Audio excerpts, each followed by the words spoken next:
Welcome back to Mornings in Live with Keith and Friends, your live morning show for men's motivation. A little taken aback by what just happened here. Just saw a little open. Yeah. Anyways, hey, this is not just another surprise scroll, you guys. This is, and not just another sunrise scroll. No, this is where entertaining conversation, motivation, and apparently some crazy shit happening on the morning mindset where meet that gut level truth. We're talking Dad Bod today, guys. I'm a little bit taken aback. Listen, hold the horses. Boom, boom. This is the greatest morning show on the planet. Mornings Live with Keith, Jon, and friends getting after every single day. Good morning, Spartacus. Good morning, Boot Drive. Good morning, Lady Drew. Good morning, Matthew Roof. Good morning, Melissa. Good morning, Jimmy. Good morning, everybody. It's Romp Room today. Yes. Oh, yeah, baby. Here's what we got coming up today on the show. Deep dive. We are unpacking the brutal truth about Dad Bod. Yeah, I had a Dad Bod for a while. True story. Oh, yeah, big gut. Just big gut hanging over my belly. We're not celebrating it today, guys. No, it's not just about looks. No. It is not about looks. It's about what your gut is really saying about your hormones, your energy, and your identity as a man, as a human being. Listen, your gut is your habits. There, I said it. Simple as that. Your big ass gut is your habits. Your Dad Bod is your habits. Yeah, we're going to talk about it today on the show. Then over on the center stage, we got a no fluff comeback story with David Meltzer. No, not the wrestling writer. No, David Meltzer, who went from Jerry Maguire, CEO. I said it. Yeah, Jerry Maguire, CEO, to bankrupt and back to $100 million. True story. That's real talk about failure, success, and identity here on the show. Good morning, good time. Yes, good time. My day was exceptional yesterday because I saw you in the lab yesterday. And now that I got you here first thing this morning, the good time. Did you guys see the opener? I'm a little bit taken aback. If you haven't seen the opener, go back. I'm a little bit kind of figuring it out, what's happened. Coming up in Community Corner, pro athlete. Oh, Jesus, Murphy, we got the guests today on the show. I know you guys all come here to see me and Johnny, but hey, we bring the, and I know Jimmy and Melissa too. We got pro athlete Gary Callis Jr. joining us to talk about why haters are actually a sign you're doing something right. You know how Johnny says it. If they're talking smack, you are on the right track, baby. And then in the morning focus, we got a truth bomb for every man stuck overthinking the next move. Talk first, win fast.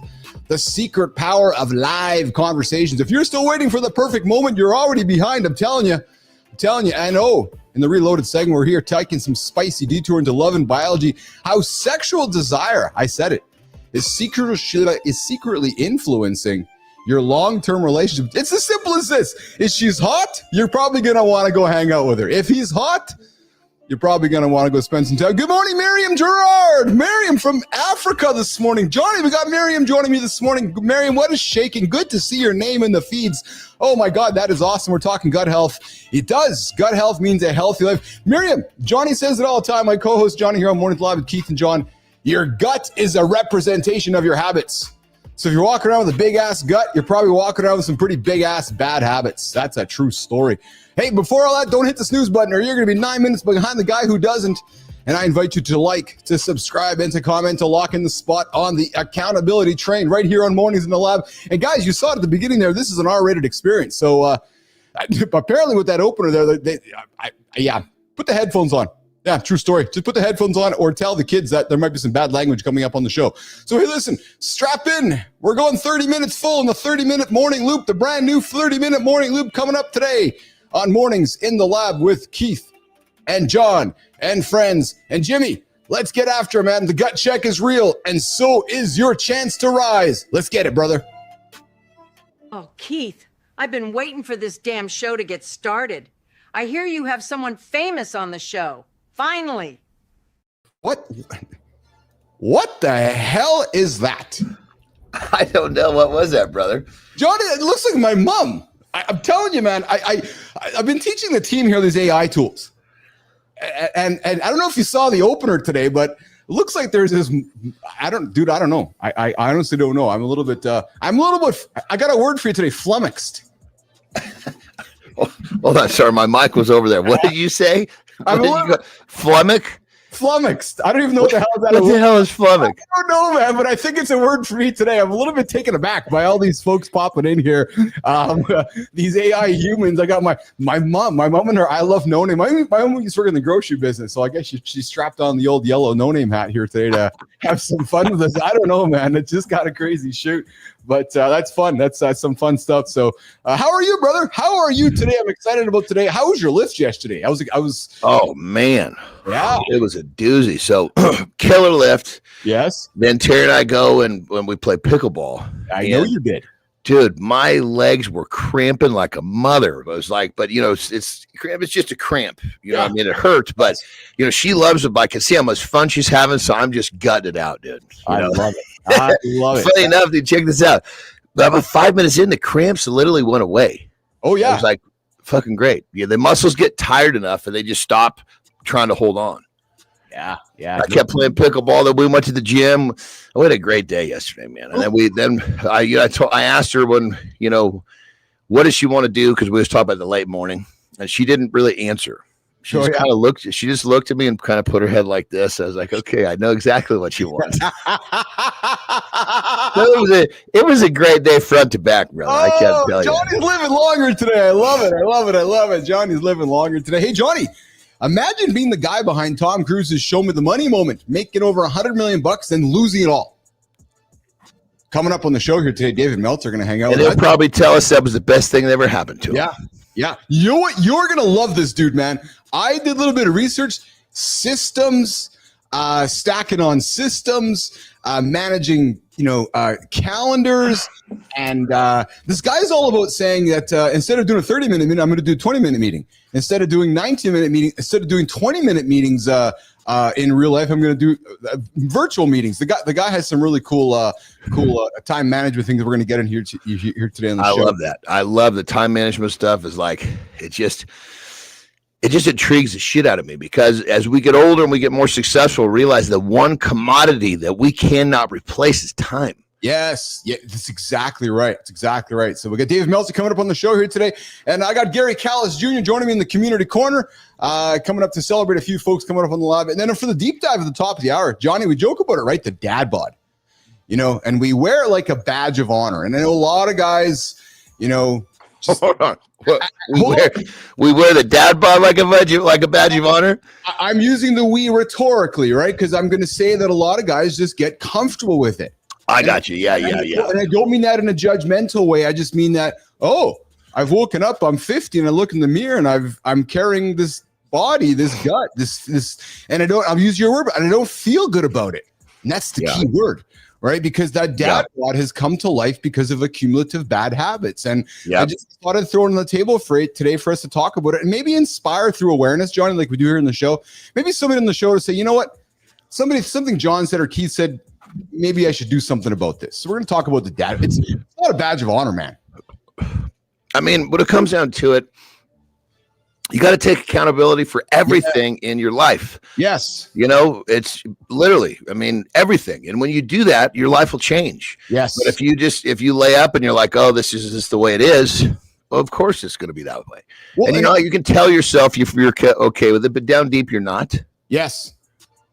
Well, and Jonah, and I want to lean into it that this is not about aesthetics.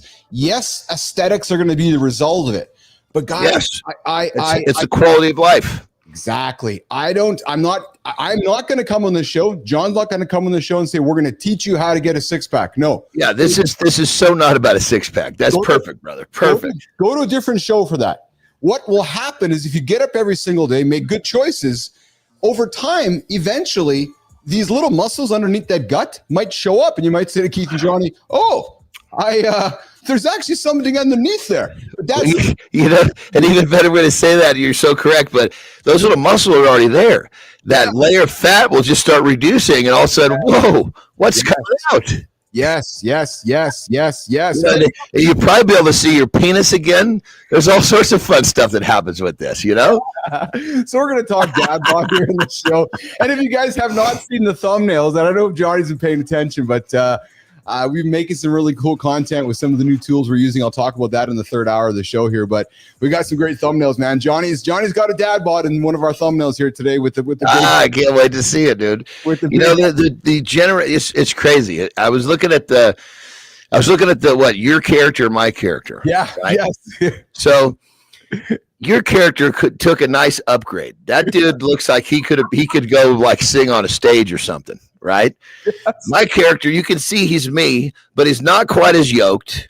He's not quite as cool. Why was that on purpose? I don't know. There's a short that was dropped on the weekend with you and me, and Jimmy was like, "What's up with Johnny?" I'm like, "I know." Exactly. I'm like, and Keith, every time it pops up, it's like he's got those teeth. It looks like he's ready to start singing something, pumping the mic away. Then you look at me like, fuck, I think I know that guy, but did he lose a bunch of weight? Oh shit. Oh my god! Hey, and then I gotta hear the question for you. We've joked about this over the shows here, but the surprising link between sexual desire and long-term love. Hey, get this. Ever wonder why your type, Johnny, in air quotes, your type seems to change depending how you're feeling? Well, there's some new research that reveals something we don't talk enough about, which is how your sexual desire in the moment or even over time silently shifts from what we think we want in a long-term partner. And it affects both men and women more than you might think. We're going to talk about sexual desire, man, whether it's are you hot for the man, hot for the woman? There's something to do with that when it comes to the research, brother. And I'm sure I know you've gone through your life with it. Yeah, I mean, there's got to be all sorts of interesting shit inside there. Yes. And the guys, you ever feel like you're shouting into the world with your marketing, emails, ads, posts, crickets? Well, listen, you guys are seeing us do it here on the show every single day. What if the real game changer wasn't broadcasting louder, but actually talking smarter? Live one-on-one conversation. So coming up in the second hour during the Morning Focus, we're going to get into just this idea of live conversation and the power of it and what you can get out of that. So guys, you can join the show live right now with us or in the Mornings in the Live community. To join the show, 431-300-3005, phone, text, or leave a voicemail. Come say hi in the comments. I see it's very active over on the vertical comments, and I have not looked at the horizontal ones yet. I see the horizontal. I see Mike Sullivan. Mike Sullivan, what's going on, Mike? I see there in the horizontal. We got a big party happening in the vertical comments. We got B Drive coming in there with the 6-pack. Guys, if you're looking for a good B channel, go check out Bernard's B Drive channel over on YouTube. We got Global coming in. Joins mic will be lower and tilted to avoid distortion. Oh, here, Johnny, we got Global is actually our tech expert, Johnny. So Global is giving us feedback. Johnny's mic could be lower and tilted to avoid some distortion, and John's gain dial is my shit distorted? I think a little bit, yeah. And John, I just got to keep it away because it's weird. Sometimes when I was just on a podcast a couple days ago, they wanted that thing. I mean, they wanted me licking it. Like, they want it right here. I was like, okay, I feel like it's better off a fist or two away. We have, so you know what I love what's happening here, Johnny, on our show we're building here is we got our unofficial community leader, Bernard, hanging out in the comments, just making sure that everybody's acting appropriately or he's going to sting them. He's like, I'm going to fucking sting you with my stinger. And then we got Global. Global is our tech expert. Global makes sure my volume's good, my glasses are good, your volume's good. Global is on the ball with us here today. Young Conquer, what's going on? I see you. What is the Dad Bod? We're talking about Young Conquer later on in the show here about the Dad Bod and why we might want to why we might want to make some different decisions regarding the Dad Bod along the way. Look at that. It's already lower. Does that help? Does that help? Because now I'm talking over it, so maybe it doesn't crackle anymore. Oh, yeah. Well, come on, baby. That's chime in. I mean, we're talking on the fly adjustments here. You got to give me some feedback, babe. That's right. To those who are watching the show not live, later on and watching it on demand, I invite you to come and see us in the Mornings in the Lab community over on the YouTube channel. Jimmy, let's get into the morning loop transition, brother. Let's go, Jimmy. Come on, baby. Jim.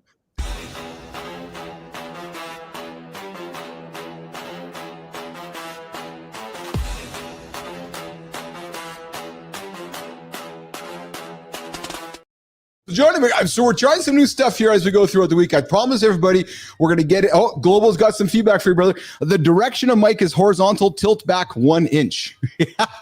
Hello. Global. Come on, babe.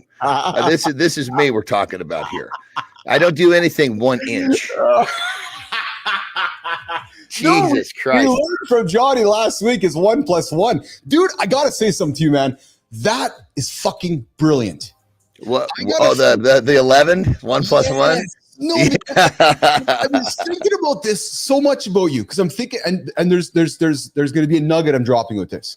There's men who don't reveal that they've struggled with reading or dyslexia or struggle with learning, right? And it struck me that as you were growing up, the light went on, which you're like, okay, the guy wants me to do eight or 9 or something. And you're like, well, no, fuck, I want to be better than that.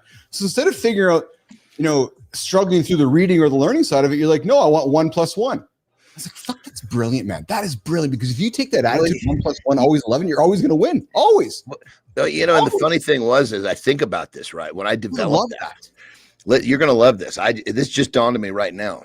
When I was doing this shit, when I was developing, I was young. I remember I was always picturing how I'm going to feel if I leave and I did a little more, or how I was going to feel if I leave and I didn't finish. So I was using my feelings as a projection of my target, of my work, effort, and load from the very beginning. So good. That's really stuck with me. As a matter of fact, it stuck with me this morning. True story. I usually do a cardio workout before I show, and then do the lift after the show. So I had a big ride this morning. It was very intense. A lot of time under tension, and so I'll weave business into this, Johnny. I got some cash calls coming up in a couple weeks to keep the business afloat. Just, it is what it is, right? But that puts stress on you, right? So I'm in this ride, and it's a long ride. It was a 90-minute this morning, and it was fucking hard. But those 90 minutes, I was thinking about you, that 1 + 1, but that time under tension is what allows me to get to the time under tension of building a business. So anybody who says that business and athletics are not connected is so wrong, man, because friction, baby. We need the friction. You need no friction, growth, babe. Yeah. It doesn't matter what we're talking about. Yeah. I mean, I think I told you, Tara and I just went through a little friction. Yeah. We came out the ass end of that way better than before we went into the friction. Yeah. It's just like when AJ said a few weeks ago. Remember when AJ was talking about, and just a heads up, I talked to AJ on the side yesterday. I said, hey, tell Johnny and send my love to Johnny, because I'm really busy with work here. And so what's happened, he works at a pro facility, and a bunch of his pros changed their schedules. And he's like, but I work for them. He's like, so I can't really kind of tell them that I got in that world, you're kind of at the mercy of what they want. He's like, do. I'm trying to go into Keith and John's show, but I got some buddies who, like, literally, one of my buddies just got hired for that, working for the Bears, right? He's been a strength coach his whole life, and he's been in and out of pro and college. And he's like, he's all, damn it, I don't know if I'm ready to go back to that. My schedule is their schedule. And at college, you lay down, this is when I'm available, and they come to you. Yes. Pros, it doesn't matter, dude. Yeah. No, it's so true. It's so true. Hey, Matthew, I see you in the comments there, Matthew. Mario, the one who gave you a crew behind the closet? I do not know Matthew. Tell me more, Matthew. Global, I see your comments there. Imagine saying something profound and you misspell a word posted on screen. Yeah, my mother was an English teacher and might be watching. True story. Spartacus, I see you there as well. I see you there. Jimmy, yes, I'm getting to the first one here, brother. I'm getting to our first morning loop topic. Keith and Johnny are going to start dropping you guys some nuggets along the way on the show. Young Conqueror, what should I do if my parents are telling me to study, but I want to focus on my passion? Johnny, what do you got for Young Conqueror on that one? Well, how old is Young Conqueror first? Good question, Young Conqueror. Tell us how old you are, and we'll give you that answer. Because if you're living with them, then you, much like myself, you've got to do what's necessary to stay inside the guidelines of their rules of their to live under their roof. Yes. And then you take that extra time and put it into what you want. So that means you might not be hanging out with the boys or whatever it is you kids do, and playing video games. You're going to have to do what you got to do to keep them happy, then invest your free time in your passion. Well, pretty soon, if you do well enough, they might see, oh, shit, maybe we should cut them a little slack, or you're just going to have to do that until you get on your own to keep chasing it. But bottom line, if you want to follow it, you can follow it. Yeah, excellent. So well said, Johnny. Well said, Johnny. Hey, listen, yesterday or the last couple of days, Bill Gates. You know that guy, Bill Gates? I think dude, I hear a lot of weird shit about him. Like, he's on one side, you hear about him doing all this great shit for the environment. The other side, he's like partnering with these fucking toxic companies. I don't know what to believe anymore. It's funny you say, because me too, actually. But there's one thing I do believe about the guy is that he's certainly has had an impact. Oh yeah, Young Conqueror. Young Conqueror's 14 and living with them. Young Conqueror, are you a young man hanging out with us? Because if you are, A, I appreciate you hanging out with us, and B, I would absolutely encourage you to listen to your parents. And Johnny, a Young Conqueror. I already laid out the plan, Young Conqueror. Yeah. You got to make sure you take care of them. Your free time, you make the sacrifices. You're going to say a lot of no to the boys unless the boys are involved in your passion. That's it. So Bill Gates just dropped some bombshell here that should terrify, I'm going to say, every man with a college degree. I can't wait to hear this. AI isn't just coming for entry-level jobs. It's already here, and it's systematically replacing the work that justified student loans, man. So listen, here's the reality, man. Right? Say that again. I'm not quite. Say it one more time. Yeah. So AI isn't just coming for entry-level jobs anymore. It's already here. It's taking entry-level jobs. But what it's also now doing is that it's systematically replacing the work that has justified student loans. So here's the point. There's people right now that are going to school. So if you're paying a student loan, the education you got is now in jeopardy. Exactly correct. Right. So while you're building your career, artificial intelligence was building your replacement. So you're going to school, going in debt at the same time, Johnny, to wake up and come to school with a bunch of debt, no job, and AI, disrupting the world. So it certainly is an interesting place. And dude, I got just on this whole thing with college. Please. Like when we were kids, college was different. Now college is a fucking business, dude. My girls, I told them, I said, look, you focus, you do your thing. I'm going to take care of education, And I made sure there was some of the balance left at the end of school. So if they were going to go fuck off, you got to pay for this. Yes. You go to work, you do your thing. I'm taking care of it. Right. So as I set up paying off it's not much we have left for each one of them. It's set up like a goddamn credit card. They're not trying to help you pay this off. It's unbelievable. They have every intent. You can see by the way they have it set up with how you pay it off, every intent that you pay the minimum like a fucking credit card. It's so true, man. I've had some folks, just because of my world of social media, and now we're building this business in the AI world, folks coming to me saying, Keith, what should my kids be doing in school? Should my kids be going to college? And here's my POV on this. I think college is a wonderful thing for social experiences, for community, for networking. Personal development. 100%. Structure, commitment, all those. Geez, you're 19, you're 20 years old. Go to college. Enjoy all of that. However, what we were taught yesterday, which was all these learnings. Well, look, knowledge is a commodity. Experience isn't. Right? So, your ability... Go learn how to communicate. Go learn philosophy. The programming of the future, talking to smart entities, is through language, regular language. I had a chat with a couple days ago, Johnny, who was like all caught up in prompts and context. And I'm like, dude, just talk to your AI like you're talking to your lawyer. He goes, what do you mean? I go, cut the fluff. Just use real words, real words, real sentences, and be clear on what you want out of it. Right. Yeah. So don't overthink it. Don't overcomplicate it, because it already knows more than you.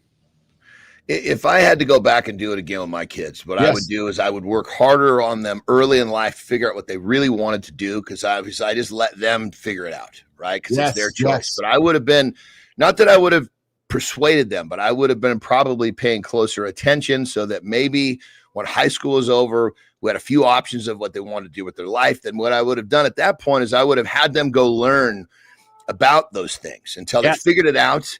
But I wouldn't have had them take 4 or 5 years diving into college with a whole bunch of knowledge they wouldn't use. So they would have had a little bit of a college experience. Then we would have started a business for them around that thing. That's what I would have done.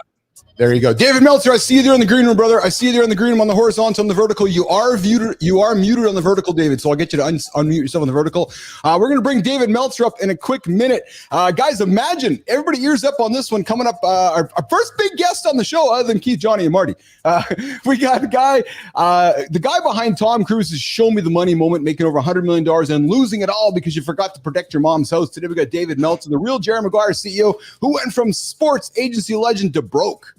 And then he clawed back using, Johnny, a 4 a.m. routine so disciplined it would make Navy SEALs jealous. The man studies his calendar like it's his playbook to life.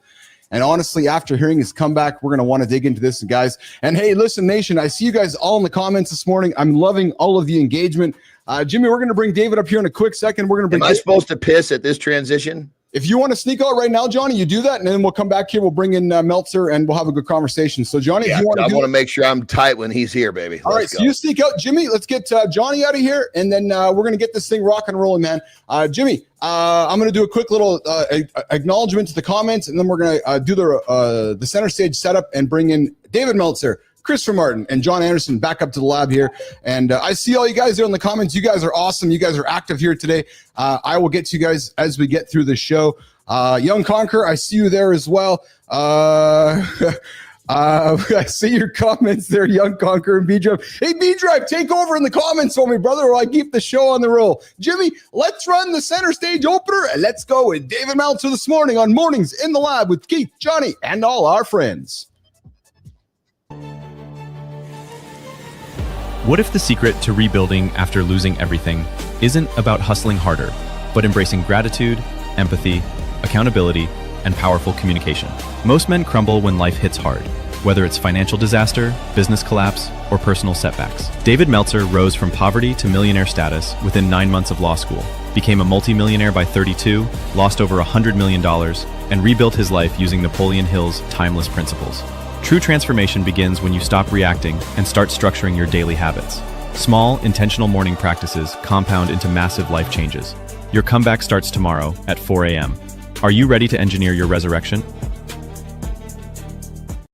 Good morning, Marty.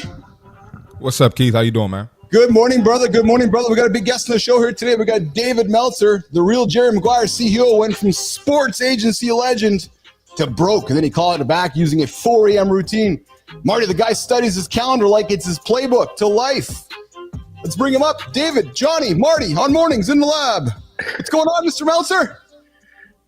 Good morning, everyone. Am I on? Oh, What's up, brother? Pleasure to meet you. What's going on, man? it's great to meet you guys. I love your show. Thank you so much. Hey, you got up early and got after it today. How are you this morning? You joining us from San Diego this morning, David? I'm actually at my Orange County house, but yes, in Southern California, enjoying the early, peaceful time from 4 a.m. to 5 here, 31 to get on your show. Yeah, thank you so much for doing that. Hey, so what's the obsession with the 4 a.m. early morning? I'm an early morninger, Johnny is, Marty is, and there's a lot of folks that still struggle with that early morning, David, but you get up and you get after it, and it's become a non-negotiable for you, David. Yeah, I think the bigger lesson, it used to be when we were 9 to 5 people, so important to get up early. I think because of the world economy and the world accessibility, that we really have to look at having an unwinding routine. And what I mean by that is that we need to reverse engineer when we want to wake up that's most productive, accessible, and gracious for ourselves.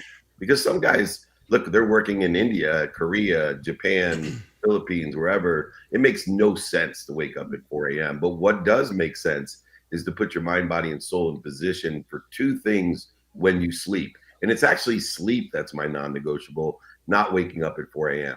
Yes. You know, God tells us you need 5 things for the human experience. See, the human experience is bookend by your heart starting and your heart stopping. And God says, if you don't breathe, your heart's going to stop. If you don't sleep, your heart's going to stop. If you don't eat, drink, and move, your heart's going to stop. And so I make those 5 things the priority, because my intention in my human experience is actually to have a human experience, a healthy one. And so I have a sleep coach. I have a nutrition coach who also is a hydration coach. I have movement coaches. And so for me to be in an unwinding routine, to put my mind, body, and soul in a position to do 2 things. 1, recover. Coming from a sports background, everybody knows those who recover better perform better. And then 2, the more woo-woo side of David Meltzer, which I never would have imagined would be part of my life. But I believe I access information while I sleep. I believe that I'm part of an infinite, unified, abundant system of thought. And so my life is so much easier because I wake up at 4 a.m., which is where I desire to wake up for what is best for me, not for other people, what they think, what's missing, what they don't have, not what for my mom wants for me, but for me to access that information, transcend it, to make life easy and get rid of the dis-easy. Oh yeah, I love it. I just got to jump in real quick, bro. I've had a non-negotiable bedtime 8 o'clock forever, and it's that right there. I mean, I wake up, my alarm goes off at 3, but I'm always just waking up when it comes. My body knows. In that early morning time, I so agree. That's that time where you get. It's like all that information that you've been kind of accessed through the night. You get up, you get your mind right, and you basically give your best version of yourself to your loved ones, the world, whatever it is you're focusing on. If more people live by this, we'd have to have a different breed of people walking around. And you know, David, go ahead, Marty. Can I chime in real quick? Yeah. Real quick, David, I actually listen to you every week. I was listening to you this morning. So this is not to be a fanboy. This is actually pretty cool. But specifically this morning, just so you know, I do listen to you. Yes. You said that you do your movement before you do any business, before you do any family stuff. So can you expound on that a little bit more? Because I'm a fitness coach, and a lot of my people, they try to do the stuff at the end of the day, and they don't feel like it. Their mind is all over the place from the day. So can you expound on that a little bit more? Yeah, I put time to everything, as Keith suggests. And so one of the things is a minimum of an hour a day into that movement, and the health side of things. And this changed because of my wife. Understanding, I asked her when I made the recovery, made back the money, did it the right way, not by looking and pursuing the outcome, but instead by looking at my behaviors and saying, look, I'm going to enjoy the things that I don't like or love about what I love. And I actually realized that when I played college football, this is where I learned that lesson, because I was a below average college football player, to be quite honest. So I love football. That's why I ended up partnering with Warren Moons, representing the Pro Football Hall of Fame. I love football, but I did not like or love being a second or even third string college football player. There's a lot of stuff. So I had to learn to love what I don't like or love about what I love. And I put that towards activity I get paid for. I put that towards activities with my family. Look, anybody that has kids, you can't tell me you love everything about your kids. Or maybe if you're married like me, I'm the best wife in the world, but she knows that she does not love or like everything about who I am and what I am. So she's learned to love and like what she does. And so for movement, it's the most important thing, because here's the simple truth, Marty, why everybody should be on you. If you are healthy and you start out making it a non-negotiable, because there'll always be excuses at the end of the day, not to move or work out or to be healthy. But if you're healthy, you get as many wishes as you want. Most valuable thing you can have in life is that faith and wish, that hope of being what you want to become. But if you're unhealthy, you only get one wish. And you can't take care of anybody if you can't take care of yourself. Oh, yeah. Well said. Good morning, Scott Benzie. I see you there in the comments. We're hanging out with David Meltzer, the chairman of the Napoleon Hill Institute and co-founder of Sports One Marketing. He formerly served as the CEO of the legendary Lee Steinberg Sports and Entertainment Agency, the real-life inspiration behind Jerry Maguire. David, I got to tell you, Johnny, ears up on this one, man, because when I met you, and Marty, you too, man, when I met you, Johnny, you talked about the word frequency. And I got to tell you, man, and David, I don't know if you've realized, man, but you use the word frequency more than most radio DJs. And you talk about operating at your highest frequency, carrying this energy that makes people feel like they'll make $100 and you'll only pay them $20. David, lean into this idea of frequency and why it's so important to you and why so many people are missing out. Because when we met Johnny is all about frequency as well. Let's lean into the idea of frequency, David Meltzer.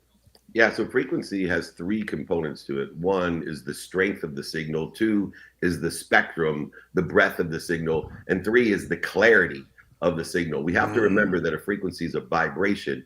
Everything vibrates. The earth vibrates the slowest, plants, animals, humans, sound, and then thought. Don't forget the thought that vibrates the fastest is the truth. And we're pursuing our truth. We can only be aware of that which equals or is less than the frequency or vibration that we have. And so remember, if awareness makes things easy, and in fact, I got into meditation because Dr. Sangeeta Sahi, who I was blessed to run into, told me, wouldn't it be nice if I could teach you through meditation to elevate your frequency, your vibration, so that you could be aware of when to buy or when to sell? Think about the value of being aware of when to buy or sell. Think how rich you could be if you had an awareness of when to buy or sell. These are the simple things that happen when we elevate our frequency. And there's only two ways to elevate your frequency. Find someone at a higher frequency and ask them for directions, or help someone at a lower frequency come up to your frequency. The fastest way to get to where you want to be is to find someone that's already there, or help someone get to where they want to be. And we can do that with frequency as well. Yeah. Brother, I love that. A lot of times people don't understand frequency. And my deal, I just boil things down to the simplest format. I feel like that's what helps me, helps others. So a lot of times people don't understand frequency. They don't understand abundance, scarcity, but they do understand winning and losing. When you're in a winning mindset, you make a different series of decisions is really what David's saying. When you're in a losing mindset, your confidence is down. Those decisions are going to take your life in general probably the wrong direction. So that frequency, that high vibration, that winning mindset, that's what we're talking about. Well, you know what the winning mindset, and Johnny Marty, this one, you guys are going to love this one, because David, I'm looking at you, brother, but your mom, Johnny Marty, ears up. David's mom instilled the GOYA philosophy with David. And Johnny Marty, I think your mom's did. And Marty, I'm suspecting your mom does right now, actually. And Johnny, I know yours did. And I know my parents did. My mom did with a wooden spoon. And it's called get off your ass philosophy, the GOYA philosophy, which is this method has become the core methodology for David. When everything feels stuck, he instills the GOYA philosophy. David, talk about the GOYA philosophy, brother. Yeah, a lot of people love the law of attraction. I'm actually in the movie on Netflix called Beyond the Secret on the Transformational Leadership Council. I believe in the law of attraction, but they forget the second law that has to go with it, which creates the mathematical equation of luck. You see, you can pay attention to what you want. Yes. And you can sit at home high on your mom's couch, broke and sick and whatever else you are, dreaming about your Ferrari.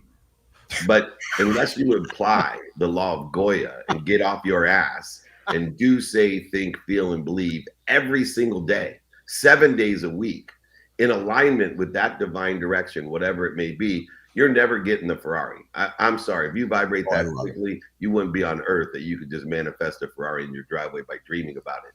And so if you institute the law of attraction first, pay attention to what you want, then align the law of GOYA to get off your ass, do, say, think, feel, and believe, give intention to it.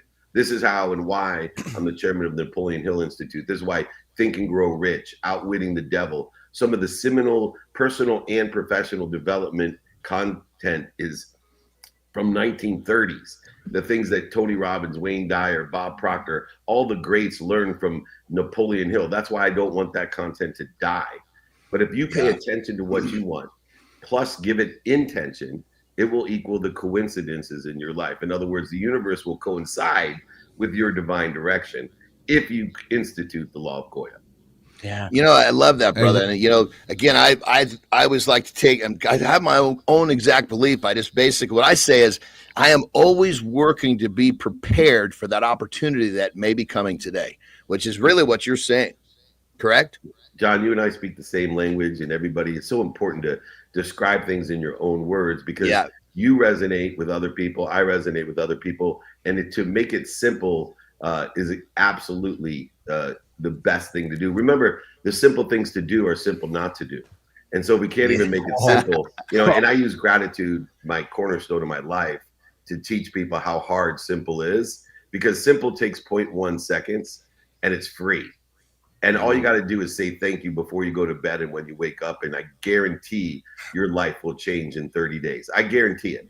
No problems. But yet by the night, half the people listening won't say thank you, even though they all agree with me and you.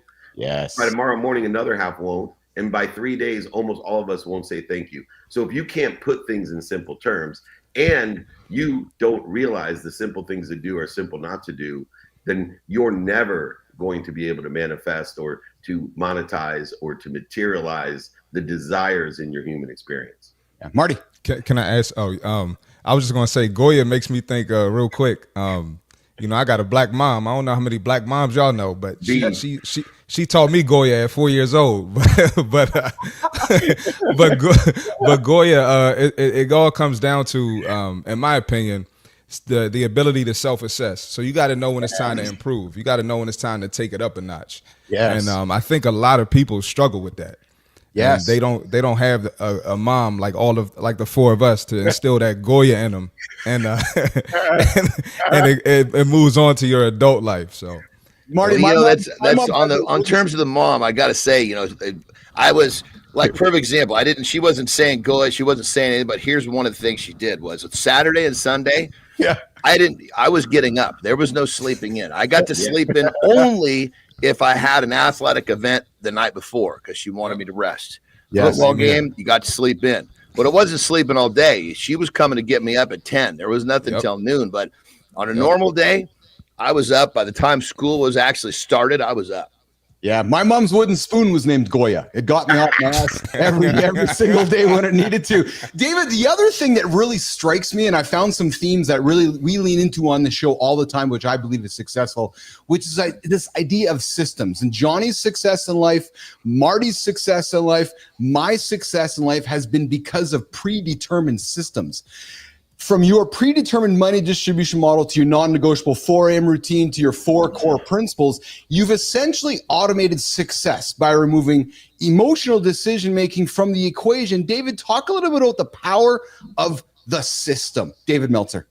Yeah, so the system is aligned with the human experience. So the human experience, as I mentioned, we know from the time the heart starts till it stops, and it's separated by 24 hours.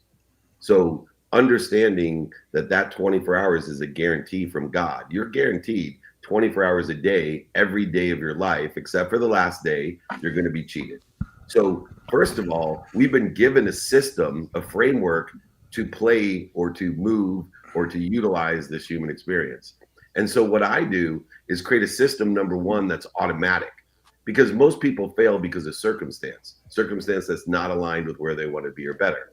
And so you talked about the non-negotiables. Yes. Half of my life is non-negotiables. So I have a system that says no matter what happens, God can laugh at me all day long.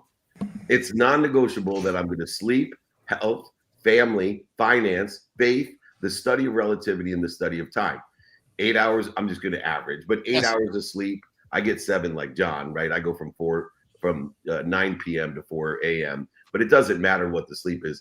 I basically take sleep plus health time, family time, faith time, the study of time, and study of relativity, and that equals 12 hours, non-negotiable. You talked about wins, John. I stack W's. I'm a realist. Yes. Are there days where I miss my minimum amount of time? Absolutely, but never twice in a row.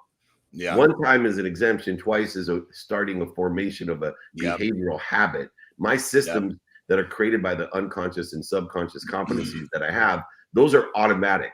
So what does it leave me? If I have 12 hours of non-negotiable stacking of wins, now I just have to focus in on circumstance, saying, I already acknowledge humility, that God's going to laugh at me. So I just got to learn the antidote to being overwhelmed or procrastinate. And what is that? Prioritization, another system. Knowing what I want, who I can help, who can help me, and how to get it done allows me to know what's important, not what's urgent. Being able to prioritize what's important in the circumstances of the day. Pre-prioritize, as John said, prepare, prioritize, and then reprioritize according to the circumstances. Half of my life is already guaranteed because it's non-negotiable. The other half is super fun, productive, accessible, and gracious because I become an expert of prioritization of the negotiable behavior, and I frame it within a 24-hour frame because that's all I'm guaranteed. So as long as I'm focused in on the behaviors of the 24 hours in a divine direction of where I want to be or better. Now, one of the secret sauce is not to ramble, but I got to put this in. God gave us the ability of relativity. God gave us the ability of relativity, which means he gave us the ability to give meaning to everything that we have seen and will see. So we have to align the meaning of our past, like my bankruptcy, losing my mom's house. I lost over $100 million. Or even people in my life, I give the mistakes, setbacks, failures, outcomes, meaning, align them with my future so it doesn't cast a shadow on my future. It propels me toward a better future. Yes, we're hanging out with David Meltzer this morning. He's the chairman of the Napoleon Hill Institute, wakes up at 4 a.m. every single day. And the guy does 20-minute meetings. He's got some systems in place, which makes his time more effective, which gives him 3 extra days back every single year. David, I'm working towards wrapping up my time with you today, my brother. Where can folks connect with you, find you, engage with you, work with David Meltzer this morning on Mornings in the Lab? Well, I'm blessed. I want to offer all of your audience my book. I will sign it, send it to them, pay for shipping, pay for the book. All they got to do is email me, david@dmeltzer.com, david@dmeltzer.com. And anything else you want, guides, books, exercises. I do free trainings every day. I go live every day. I do meetups, holding courts. I'm on the Aspire Tour. I'll be in Dallas today. Come and see me, david@dmeltzer.com. That text number is the 200 cities I'm in a year to invite you. So if you love invitations, not obligations, join the text. If you don't get bothered by invitations, do not text me. You could email me though for a free book or whatever I can do to be of service. I do give 5 minutes of my time to anybody. All you got to do is email me and request it, david@dmeltzer.com. That's awesome. Johnny, Marty, some closing comments Good for David? shit. Bro, I just gotta say, man, it's so refreshing to hear someone like yourself laying the stuff out, because more people need, and like you said, simplifying things. More people need to hear how this works, because once they get a taste of it, they won't go back. Marty. Yeah, and me being the young guy on the show, you know, it feels good to be around people on the same frequency, same word, and people speaking the same language. So, you know, Johnny and Keith motivate me every day. And like I said, I listen to you. So I definitely appreciate you. Great stuff today. Awesome. David, I'm fully grateful for your time this morning, full of gratitude that you were able to spend a few moments. You got up and spent some time with us today. A lot of love from me. We use that word on the show every single time, brother. So a lot of love from me, Marty, Johnny, the entire Mornings in the Lab community. I hope you'll come back and spend some time with us again today, brother. Absolutely love to have you guys on my shows as well. We got to amplify the message and the frequency. You three, obviously, your frequency is my neighborhood. Love to join your neighborhood and have you join mine. Thank you, everyone. Awesome. David Meltzer, empowering over 1 billion people to be happy through four key principles: gratitude, empathy, accountability, and effective communication. Jimmy, let's walk Mr. Meltzer out of the lab. We'll see him again soon. And Nation, let's go say goodbye to David. David, have a great day, brother. Thank you, brother. Thanks, David. All right. Wow. There we go, guys. David Meltzer hanging out with us this morning in the lab. Marty, Johnny, baby. that was fun, man. Whoa. Yeah. Fire. Yeah. Like drinking. It was like a basically just it was like a nice streamlined lesson. Oh, that was a GOYA for me. Yeah, so let's go around the table. Marty, what did you take? We had 20 minutes with David, and I knew we did. You know, he's all about a systems guy, effective time management. Marty, let's go around the table. What did you take from that moment, that time with David this morning?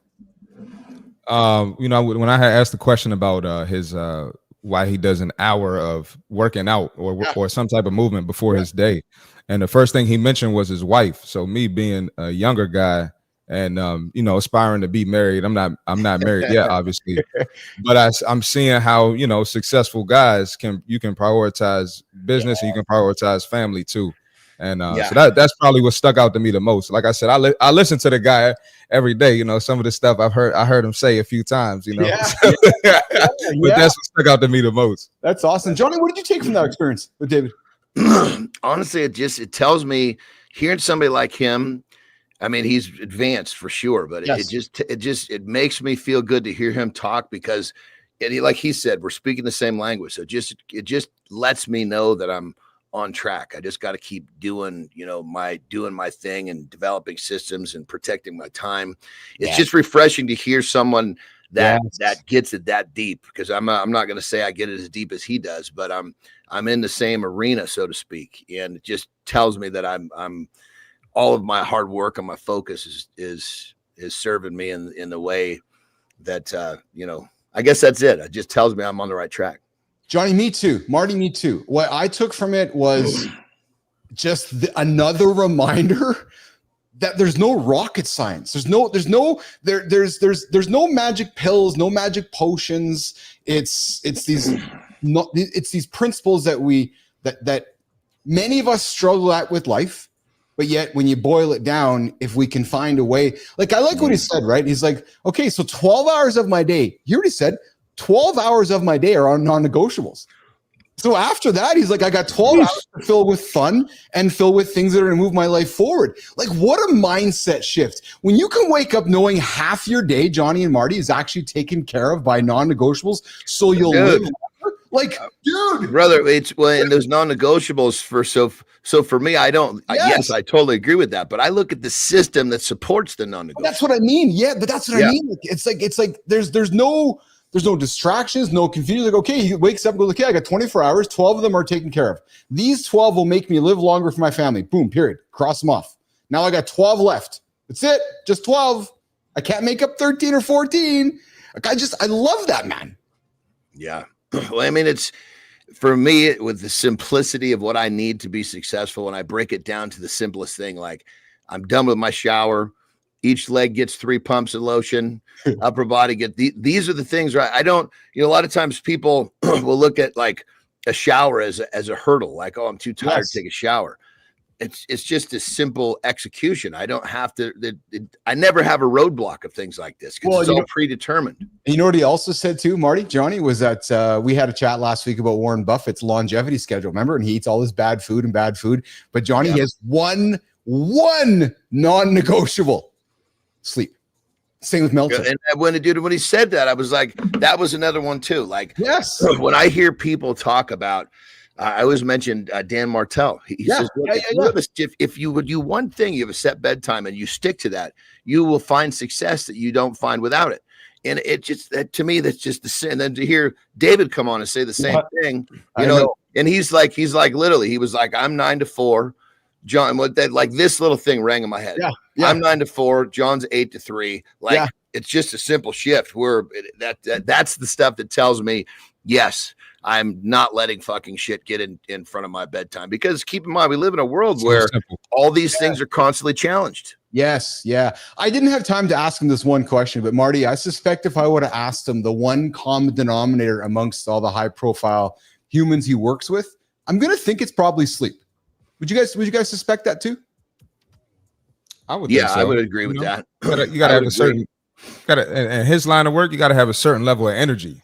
You got to be like super positive. You got to be on your feet. You got to be thinking quickly. So I think that only makes sense. I think, you know what I didn't get to say to him on a funny level. I was to say, dude, Tom Cruise didn't do you justice. They should have had a better looking actor in there. I love it. Yeah, Johnny does this little slight low blow. That's right. I'm playing Johnny. Right. Well, that wasn't a low blow to him. That was saying that Tom Cruise, they needed to get, you know, like, fuck, they could have put somebody in there like Keith Willis. Jesus Christ. You know, someone in there that just a little bit. I mean, Tom is a cool cat, no question about it, but he's not that. I do too, and he's got a good way about him. But I think they could have put somebody in that had a little bit more of a physical prowess. I think so. I have a little philosophy, and Johnny, looking at you in this one, I have a suspicion that humans, because we see these superhero type characters, like let's just lean into so Tom Cruise or The Rock or folks in the wrestling industry, and because we see them somewhat ubiquitous on media and social media, I'm gonna suspect there's this perception that they're always out partying and doing fun things and traveling and doing crazy shit, when reality is they're leaning into a lot of sleep.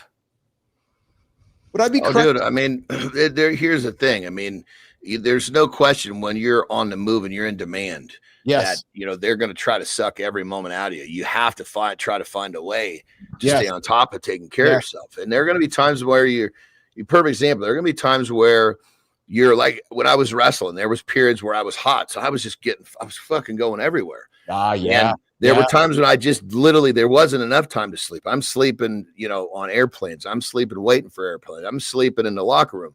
But the other areas had to be nails, you know, like my nutrition never came off. Yes. Well, what he said too, Marty, has struck me was that he's willing to, I'm not going to say maneuver that non-negotiable. What he says, never 2 days in a row. So and I think Johnny's probably the same way, right? And I've even heard Andrew Huberman say the same thing, which is, you know, sleep should be non-negotiable, but you know, it might not be always 7 days in a row where it's great, but you can't go back-to-back days with bad sleep. Well, you know what you do? You adjust the system. Because the system has a fault. That's like when my team members in my companies. Yes. Here's the system. You follow the system. If you don't have success, it's not your fault. It's the system's fault.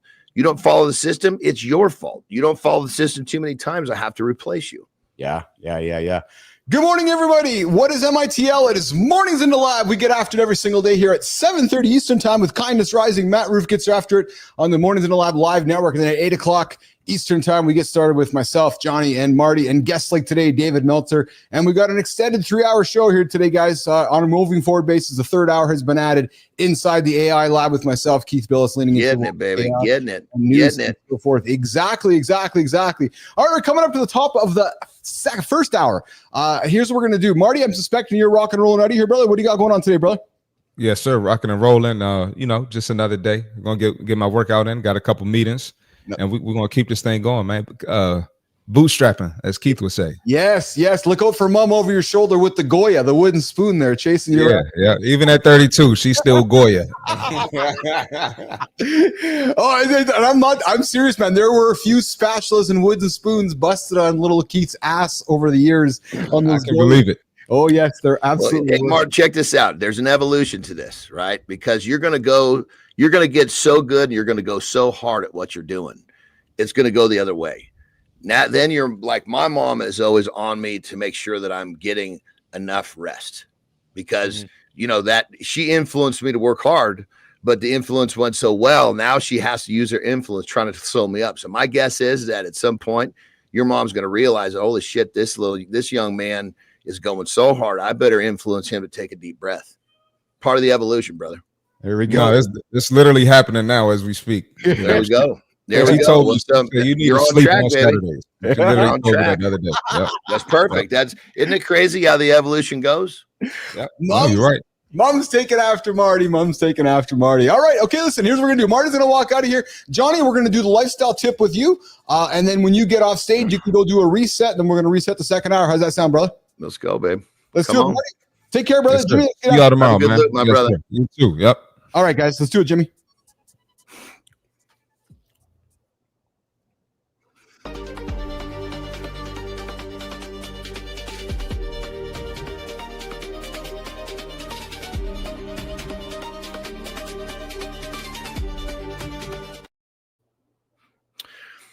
All right, let's do this.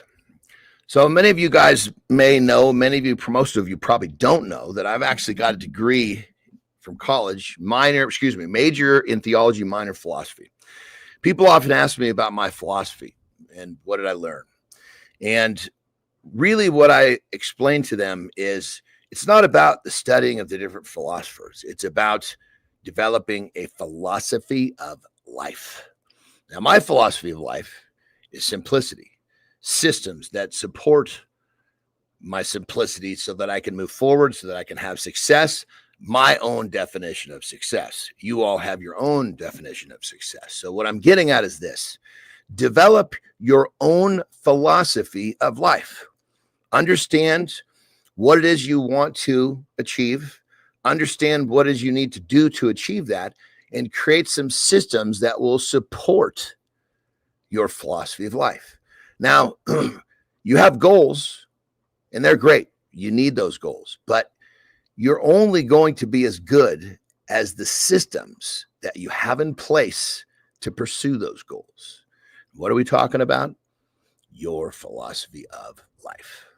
Rock and roll.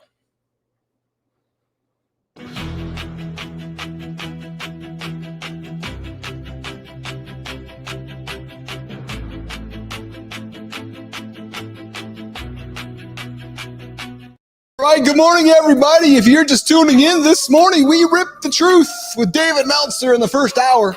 What's going on, everybody? Mornings in the Lab with Keith and Jon, getting after it every single day, 8 o'clock Eastern time, right here on the Mornings in the Lab Live Network. Yeah, you heard me. The Live Network, 7:30 Eastern time, Kindness Rising with Matthew Roof. A reason to get out of bed with kindness. True mother story. Yep, I see the comments are active, you guys. You guys are awesome. The Mornings in the Lab community is getting after it in the feeds here this morning. I invite you guys. Listen, I know a lot of you guys like to listen in. I know you guys like to hang out and watch in the comments, but I am inviting. Would love to see your name. So Anderson, if you're listening, you guys listening out there that are struggling with the fingers, I'd love to see you guys. Nobody will bite. B-Drive will take care of you. Global will take care of you. We got a smart Global here who's just learned what Mornings in the Lab meant. Global, I love you. Hey, if we're all going to throw each other under the bus, that's how we build a wonderful community. Guys, what a great first hour here we've had. We got into we talked about the changing world of AI with Bill Gates stuff coming up, and we talked about that. We also had David Meltzer in as well. And Dusty Struggles waking up to a free book from David Meltzer. But listen, this hour, I think, is going to hit a little bit harder. Maybe just a little bit harder. We're going to load up the second half with more real talk, men's motivation, and the kind of live morning accountability your gut's been screaming for. Yes, we're talking Dad Bod coming up in this hour. Coming up, the deep dive We're not done with the belly talk just yet. If you said, I'll start Monday, I'll start tomorrow, I'll start next week, this segment's your wake-up call. We're going to unpack what your gut's really saying about your stress, your hormones, and your identity, and how to fight back like a man. Don't just accept that gut hanging over your corner. Community Corner. Pro wide receiver, Gary Callis Jr., he's in the lab. I see you there, Callis. I see you there hanging out, brother. I see you there patiently waiting, talking about the mental toughness it takes to welcome your haters and turn them into fuel. It's mindset over mood. Men's mental health means athlete performance. And then in Guys in the Morning Focus, we're talking about live conversation here today, coming up at the bottom of this second hour. And then we're going to save the wildest twist for hour 3. We're going to get into some of the AI stuff and the AI news happening in the world. This is not just a conversation. No, this is accountability that gets after it every single day right here on the Mornings in the Lab Network, 7:30 Eastern Time with Kindness Rising. It's accountability in surround sound. Jimmy, let's get back to it. Deep Dive is next. Let's cue the beat drop. Jimmy! We joke about the Dad Bod. We call it a sign of a happy life. But what if that comfortable gut is a warning sign your body is screaming at you? What is it really telling you? For men over 30, that growing waistline isn't just about looks. It's a key indicator of visceral fat, the dangerous, hidden fat around your organs that floods your system with inflammatory hormones, tanks your testosterone, and crushes your energy. Scientific research from institutions like the Mayo Clinic is undeniable. This isn't about shame. It's about understanding the biology of high-performance manhood. The brutal truth is your gut is an early warning system. But the good news? You have the power to fight back. It starts not with endless crunches, but with strategic choices that reclaim your health and energy. What's up, Benzie? To all of you guys paying attention outside of the comments, you guys hear my names I'm dropping all these awesome humans in the comments in the Mornings in the Lab community. We have an active community here on the show, and I invite you all to become part of the conversation. Yes, Benzie, we added a third hour. Listen, here's the reality. The world is changing. It is changing super fast. And AI is weaving its way through all facets of the world. And Uncle Keith over here decided to insert himself in the middle of that conversation. As a matter of fact, decided to lead that conversation. Why? Well, because I decided to take the experience that I had in the past growing ICUC into a $50 million exit. And I decided to take that experience of the last 18 months of growing the Mornings in the Lab Live network, pack it up in a bundle, and share it with you. So we're talking business. We're talking news. We're talking current events. We're talking about how I'm building this show, this platform with all of you using AI. So my goal with that third hour, Benzie, is to teach. Share. Give, and help you all lean into the world of AI as it's weaving its way around us as we get after it every single day on Mornings in the Lab. Coming up, guys, coming up. Jimmy, we're going to do after this one, we're going to do the segment around sexual desires. Yeah, the surprising link between sexual desire and long-term life. No, Jimmy, this is great, man. You're absolutely right, Jimmy. So let's go to deep dive, and we're going to come back and talk the sexual desire, the link between sexual desire and long-term love. Johnny, let's get into it, brother. Let's talk Dad Bod, my brother. Let's be honest. The term Dad Bod has been normalized, even celebrated along the way. And do you think that it's made men complacent about a serious men's health issue? Now, I'm being serious, man, because we've went through a world where, and here's where my frustration lies, brother, is that it's often confused with, well, you got abs. No, it's about a healthy lifestyle that has, as a matter of fact, you will reveal your abdominal muscles if you get rid of that fat along your body. But let's get into the conversation around the jokes about the weight gain around the midsection. Is it a defense mechanism to avoid difficult truth, Johnny? I think what it comes down to is that somehow in our society, it's become very acceptable. It has. To get married, have kids, and just turn into this thing. So I agree with you. And I think I want to use these words, especially if somebody takes our conversation out of context, because this is not about fat shaming at all. No, when I say this thing, I'm not talking, I didn't say fat. No. You basically, and I'm just supporting what you're saying. It's like where this thing is like, okay, this is what I used to be. This is what I've become. What have I become? And it's just somehow, some way, it's become acceptable, kind of like taking your kids through the drive-through for dinner, 3 nights a week because you're too fucking lazy to cook them real food. Yes. It's all become acceptable. And because there's so many people doing it, they all pretend that it's okay. It's really not. Yes. So then let me go here with you. So, again, I love that on our show, we're leading with experiences because we know the facts are readily available. AI everywhere. But Johnny, when you hear the term and your clients come to you and we see the term visceral fat, what comes to mind? Because to most guys, they just think it's a beer belly. But I know, and some men know that there's really an internal danger going on inside that they're just ignoring. Johnny, talk about the dangers of that visceral fat. It's basically fat inside your stomach cavity. Yes. Right? Yes. And it's basically it's taking up room in your stomach cavity. That's, it's basically, I think of it almost like, I'll try to simplify it. It's almost like crowding your organs, and yes. It's not healthy. Period. End of story. Yeah. They've gone as far literally as to identify, and it's actually, this peptide is prescribed. There is a peptide that actually attacks, it tells the body, get rid of this visceral fat. This is not healthy. Oh, I love that. Johnny, we're talking peptides. I think actually I might have something on the docket today. If not today, I know we have a peptide conversation coming up later on this week, but I do think I did even have I'm going to try to pull it up here for our conversation because guys, listen, the peptides are all over the planet these days. We're talking more about them and we're going to keep talking about them on the show. And this singular peptide I'm referencing is actually prescribed often by doctors because this visceral fat is so dangerous. Well, here's the thing. A visceral fat is a hormone factory. This isn't passive tissue. The Mayo Clinic confirms that visceral fat, Johnny, actively pumps out inflammatory substances and hormones, causing inflammation. So when guys joke about, I'm feeling bloated, no, you're fat. You're not inflamed, you're fat. Right? It's a silent killer of your body. Inside. Yes. And people say, I'm not, because their stomach is big and round. Well, I'm not really fat. You can feel there's not much here. Well, that's because all that fucking fat's on the inside. That's why your shit's so swole up. Yeah. And Johnny, it's a testosterone crusher, right? This visceral fat is metabolically active and produces an enzyme called aromatase. Yeah. So, yes, 100%. But I think we got to back up. Please. This shit was put in place by a lifestyle that killed your testosterone to begin with. Yes. So you've developed this shit that's pumping out a bunch of negative chemistry into your bloodstream, but that's the after effect.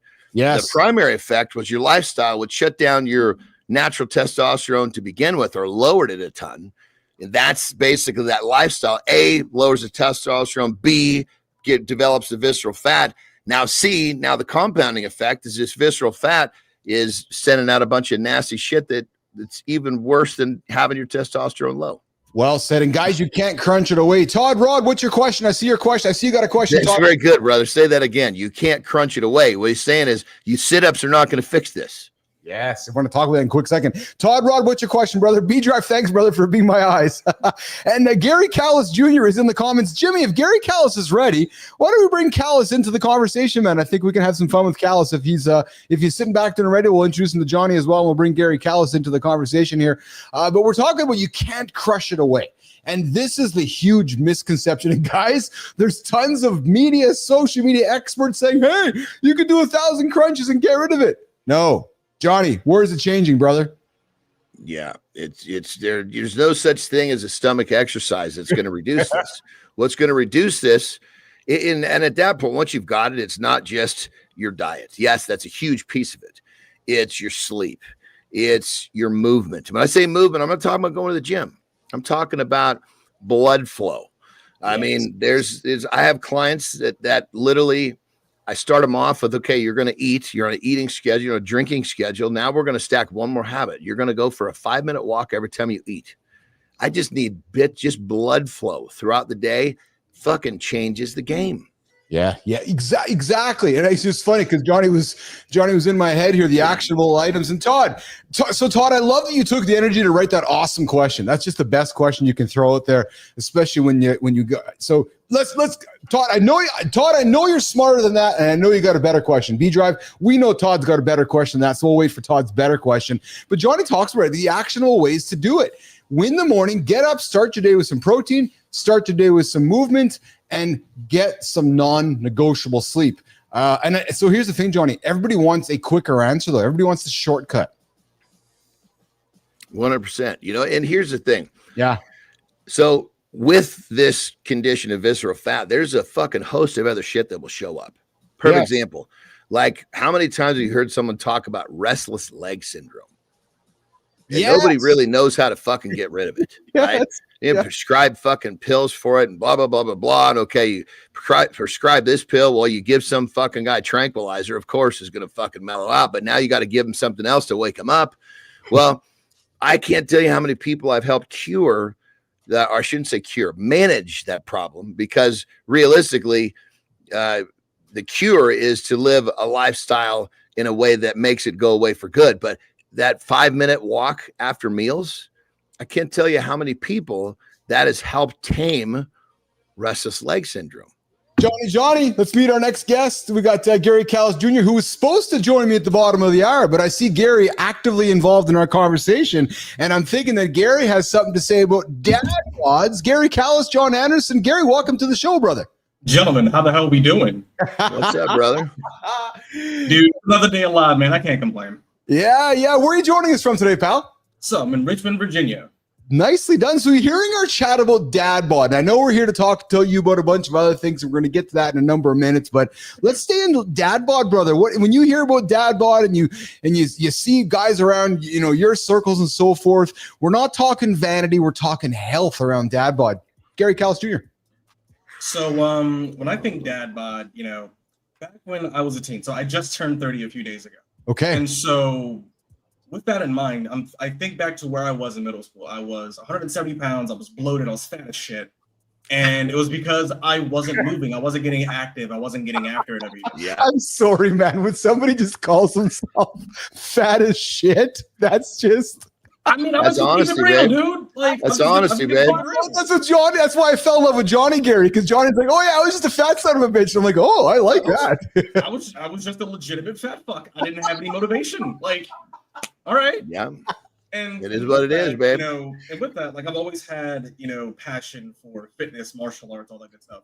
And so my growth spurt hit at exactly the same time I started working out like a madman. So I dropped 50 pounds going into high school, and I basically kept that off the entire time. But when I hear Dad Bod, I hear demotivation, not just discipline, motivation. Think about what your why is for physical fitness. Think about what your why is in terms of just living in general. Yeah. We all have a why. Yeah. And we all have a why. Yeah. I have a little board over there. I'm a huge fantasy D&D nerd. And so whenever I wake up, I think of you got to pay the toll. So when I wake up, 50 jumping jacks, plank for about a minute and a half. People still do jumping jacks. Gary Callis actually did fucking jumping jack. I love it. Just get moving. Get moving. I don't give a shit what you do. Just move. Yes. Allow your body to feel something. As again, someone that's done, martial arts for a number of years, got into free running and parkour, back in my teens. I still do it now. We love to chastise people for doing quote unquote childlike movements like cartwheels and shit. Yeah. But think about the amount of people at our age that can't. Yes. Well, so Johnny, and so Gary, I'm going to use an example because Johnny, here's what happens, right? As a metaphor. So Gary just said you just turned 30. Right. Mm-hmm. And I suspect this is what happens. And Johnny, because you saw a picture of me, it's happened to me, right? You become 31, you're 32, you get into your rhythm of life. Then you wake up at 40 and Gary looks in the mirror. He's like, oh, fuck. What's happening? I got this fat belly again. And then you're 45 and you're feeling like you get this fat ass. And you're like, I was just 30 yesterday. And now you wake up and you've got that quote unquote dad bod. Again, not fat shaming, just you're going to yourself, wow, I'm not where I was supposed to be. And that's just how it happens, Jon Anderson, doesn't it? Good. I mean, it all goes back to, you know, at 30, you're living your life a certain way. Yeah. Some events happen in your life, which changes your daily rhythm.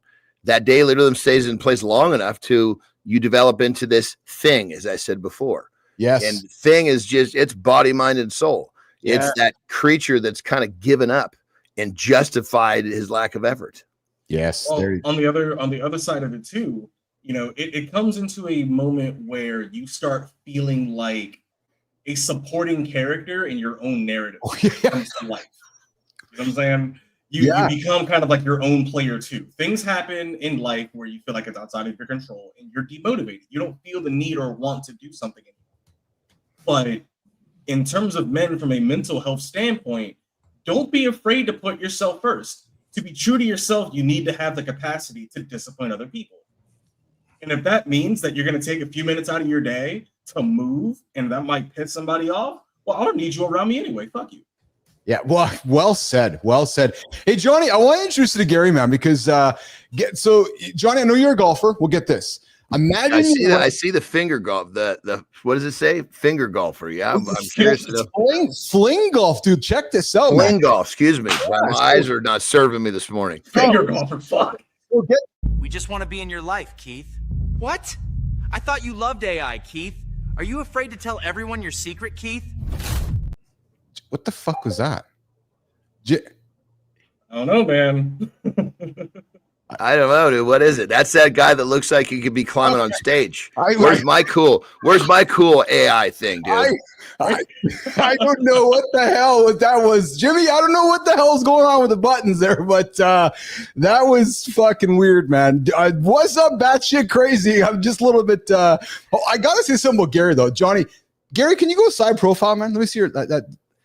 Look at that fucking flow, brother.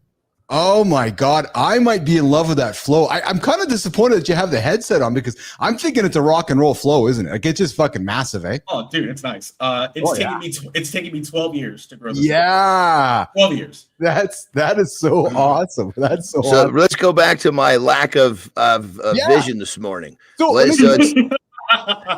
Johnny, he's a professional fling golfer, currently ranked 22nd in the world on the World League Fling Golf Tour. What is it? Yeah. Right, so talk to us, brother. Talk to us. Allow me to set the stage, please. Right? So picture if lacrosse and golf got real spicy and had a kid. So rather than when you say spicy, are you talking about like fling? Like we're talking, my mind goes to fling, like opposite sex and getting a little risque. I mean, look, if you out here bumping uglies with a golf club and a well, dude, that's a lot better than fucking finger golfing. I was like, what the fuck is finger golfing? You know? Soccer golf is indeed a thing. It absolutely is. Soccer golf is a thing, I heard. It's a thing, and it's really cool. But what fling golf is, you have one piece of equipment, known as a fling stick, bad boy right here. I have the 51-inch ballistic here. It's the does it vibrate? No, it does not. Okay. Gotta pay extra for that. So rather than hitting a golf ball, you're throwing a golf ball. So take a golf ball just like that, you throw it inside this channel just like that, and you were literally throwing this thing as far as you can. And so where does the fling part come in? So the fling part comes in as you were flinging or throwing the ball from tee to hole. Oh, Jesus, man, I'm really off my rocker. I'm thinking fling like you got some cute chick that you're doing some crazy sport with. Jesus Christ, man, I'm just totally off went from finger to the wrong type of fling. Holy shit, man. God damn it. Subliminal messaging, the motherfucker, isn't it? I'm thinking to myself, okay, you must get partnered up. It's like a dating app, or you're going to go say some fling golf. I'm like, shit, they're really moving with this stuff. Okay, I got you. I'm on track now, babe. Sorry. We got Gary Callis hanging out with Mornings in the Lab with Keith and John here this morning. Gary was joining us for the community corner, but we saw him in the green room. We were talking Dad Bod. I was like, Jimmy, bring up Callis Jr. into the lab to have a conversation. And hey, Gary, so why do you say that it's okay to have haters? And before you answer, you're going to love John. John's saying is if they're talking smack, you are on the right track. And I got to suspect, Callis Jr., you think the same way. Hey, man, if it bleeds, it leads. Yeah. That's basically it, man. You know, getting into the sport almost 2 years ago, I mean, I've been a golfer for a number of years. I still love the sport, always play the sport. Playing golf gives me an entirely different platform to where I can showcase not only what I do, but I can highlight people that typically wouldn't be highlighted to begin with. So I get to bring people up with me in this. And, you know, I catch a lot of flack. We catch, as a community, a lot of flack from people on social media. You know, shit like, oh, if I see somebody playing this, I'm going to hit into them, you know, that type of stuff. And the way I look at it is, if you don't have haters, you're not doing your job right. Yeah, you're not doing, if a hater it's because you're doing something extraordinary. Yes. Haters don't hate on the ordinary. Yes. Right. Yes. Right. You know, in the words of one of my favorite professional bowlers of all time, Pete Weber, you know, when he retired, whether you loved me or you hated me, you watched. Yeah. Yeah. Plain and simple. Yeah. Plain and simple. You know, That's it. Love me or debate me, just debate me. Exactly. Or exactly. master debate me, Jon Anderson. I can't say that's part of my saying, but we'll let it slide. Hey, you're hanging out with Keith, Jon, and Gary here in the lab here. We got Gary Callis Jr. joining us a couple minutes early here today. Jimmy, we have that sex topic I want to throw on the stage here quickly. Jimmy, we'll get that prepared for us. But before we do that, Johnny, I want to bring our attention to the community. We are a big time community focused show here. And Johnny, heads up, brother, ears up for this one. Scott Benzie, Dad Bod just put me into a serious health condition. See, guys, this is not bullshit. This is real life. But I helped Benzie. We crushed that. Yeah, so listen up though, Johnny. Put me on a 90-day FMLA. Make changes now. You may not get a second chance like I did. So Benzie, Anderson, you guys might want to connect off show here. But Benzie, you know we're all rooting for you. You know we got Benzie, I already helped him, brother. Remember, he came on and was like, "I'm having trouble." I'm sorry. Yes, I already helped him crush the Dad Bod. It's over. That's right. Yes. Thank you, Joe. So there you go, guys. Real life examples.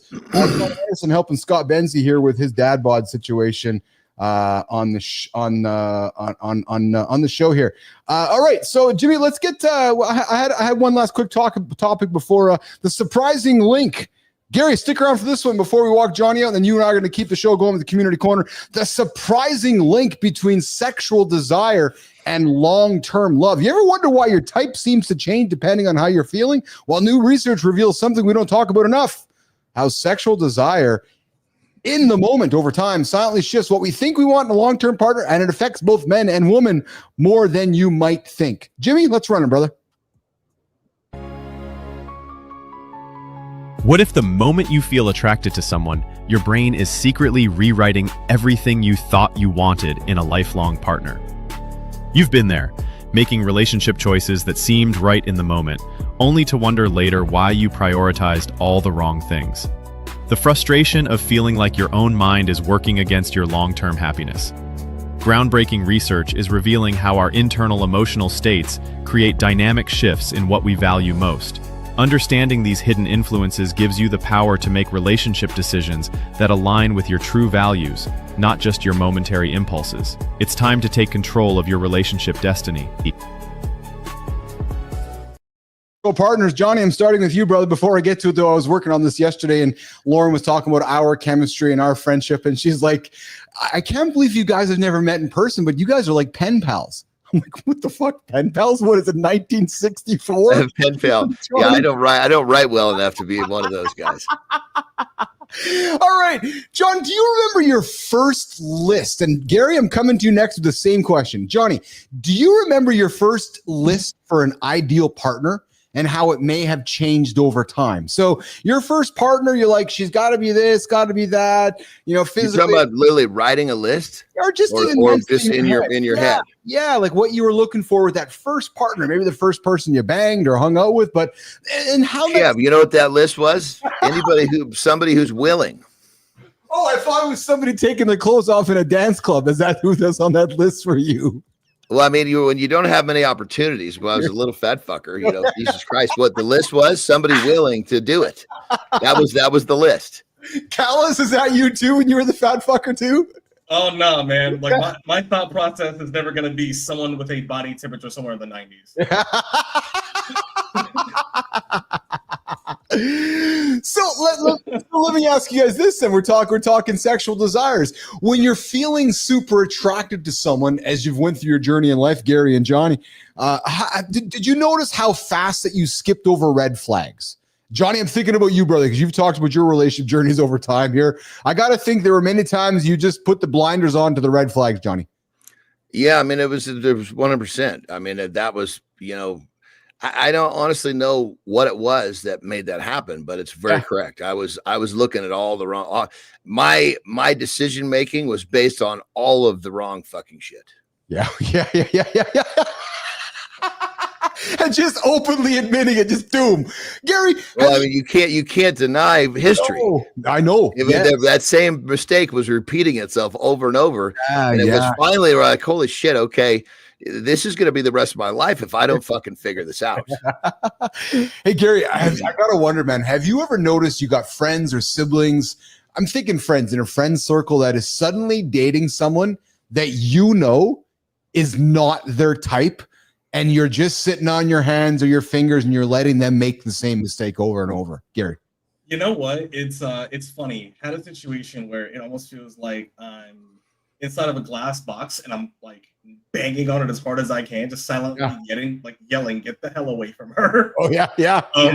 For some reason, for us guys, it's almost in the same respect as like an animal going after something that's like poisonous, but they have colorings, those aposematic style colorings that'll let you know, hey man, you don't want to mess with that because you will get bit and it's gonna suck. So I don't know, like in terms of back to the other question about just like red flags. Yeah. I don't know, man. Pretty lights and pretty colors are nice until they blind your ass if you got to. Yeah, exactly.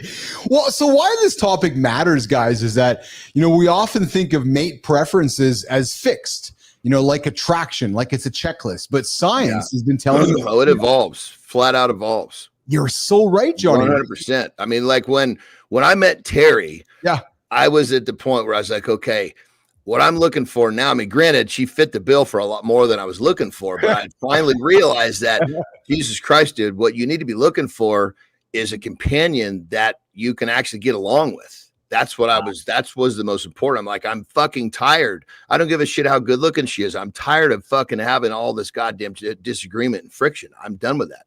Yeah. So when sexual desire is high, either momentarily or habitually, people of all genders, we place more importance on physical attractiveness in long-term partners. Point blank, period. Right. And I guess when it comes down to it, we go back to Adam and Eve, Johnny, Gary, right? Which is, I want to make human. Right. So it's that sexual desire that comes back to it at the end of the day. Right. I mean, I will take it a step further though. Please. I don't care who you are. You could be attractive as hell, but you could have the worst personality on the face of the planet. I wouldn't even want to talk to you. Yes. I mean, yes. So at the end of the day, you've got to have. I support that, brother. You got to have number one personality, but number two, sexual anything is more, especially as men, we don't have a lot of chances to truly be vulnerable, and that's kind of one of those really big moments where you're allowing yourself to be naked, not only physically, but emotionally and mentally. And so if you're able to allow that part to happen, it's got to be with somebody you can trust. Yeah. I think if you're one of these dudes that's going back to the Adam and Eve, as you said it, Keith, where you're always falling back to the looks, you just haven't got all the fucking out of your system. Because you're still trying to answer that question. Let me tell you, fellas, it's all pink on the inside. Well,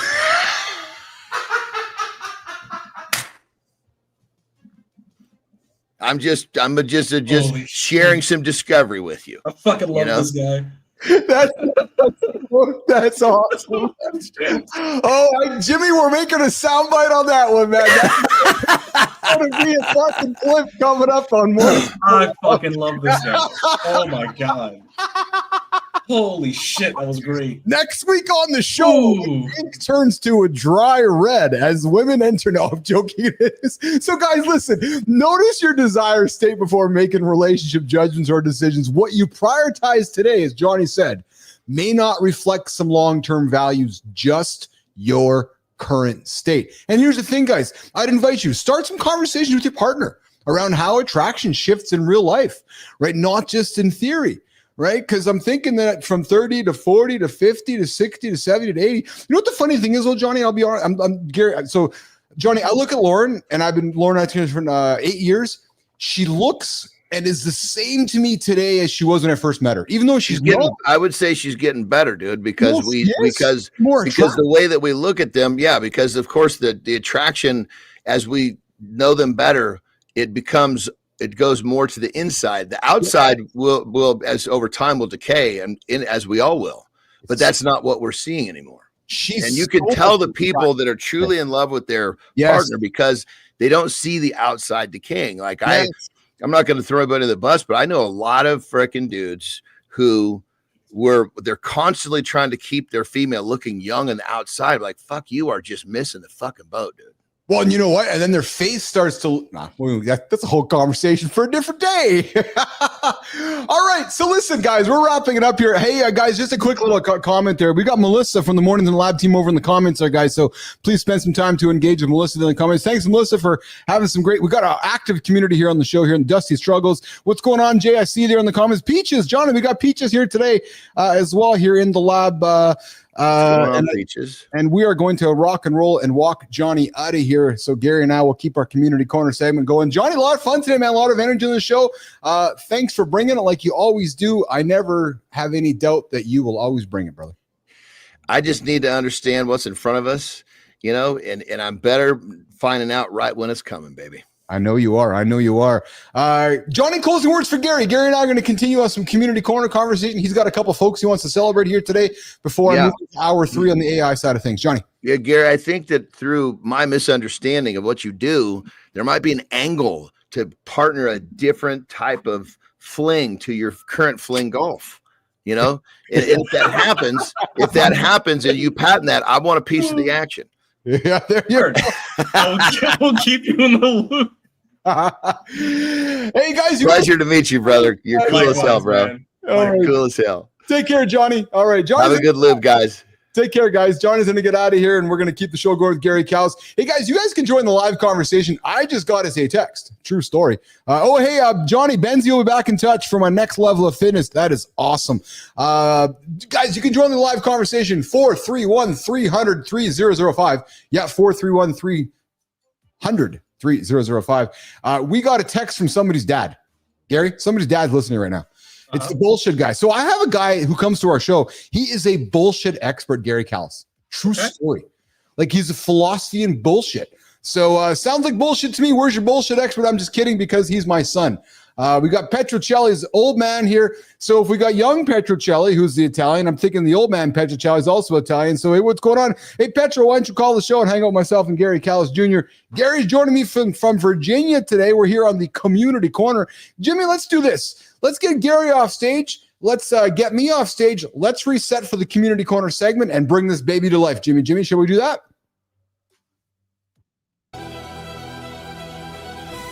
What if the secret to breakthrough success isn't waiting for lightning to strike, but mastering the art of small, deliberate moves that compound into something extraordinary? Most of us get stuck believing we need one massive moment of inspiration to change our lives, waiting for the perfect opportunity while watching others seem to effortlessly build the careers and communities we dream about. The most successful transformations happen through consistent, incremental actions. Meet Gary Callis Jr., the pro athlete that says it is okay to have haters. He is the 22nd ranked fling golfer in the world and founder of Richmond's RVA Hard Dance Collective. Start where you are with what lights you up and focus on making one small move toward accessibility and connection rather than waiting for permission or the perfect moment. Your differences aren't obstacles. They're your competitive advantage waiting to be unleashed. Yo! What's going on, nation? We're back at it, bottom of the second hour. You got Mornings in the Lab with Keith and John, getting after every single day. We got Gary Callis here in the lab, joining me for the community corner. Gary works as an AI SEO intern expert. Oh, fuck. I'm going to talk to him about that. I think it's GEO now. Yeah. I see you guys all in the comments. Lady Drew, I appreciate you. Lady Drew hanging out, keeping our community rock and rolling. We got B Drive there in the comments. John Petrocelli in the comments. John, your dad was here though. I see your dad in the comments throwing you under the bus, John Petrocelli. Let's see. We got B Drive coming in with Keisha. We're doing car lot commercials as a side gig. Hold on a second here. What's going on? Throwing the old host under the bus here today. I love it. I love it. I love it. I love it. I love it. All right, let's see here. We got who else we got here in the comments coming up here today. So guys, as you guys can see, we are rocking and rolling here on the show. And the show, I think Melissa and Jimmy has got to another level. We got an extremely active community happening. So if you guys all haven't said hi yet, say hi to Melissa. She's on Team MITL. Jimmy's on Team MITL. You'll see Melissa there in the comments. She's active saying hello to all you guys. Be polite, be kind, or just throw her under the bus as well. Guys, listen, let's get into our conversation with Gary Callis Jr. He works as an AI SEO intern at Exponent 21 while also serving as a golf product specialist and social media content creator for Next Round Golf, a company specializing in affordable secondhand golf equipment. His diverse background includes 3 years as a golf team lead at Top Golf, where he won Customer Service Excellent Awards and roles at Dick's Sporting Goods. And as a golf sales lead, Gary recently made headlines by organizing and hosting Richmond's first, baby, he's a leader, not a follower, he's a leader, Fling golf tournament, the River City Open, which took place at Magnolia Green Golf Club in June 2025.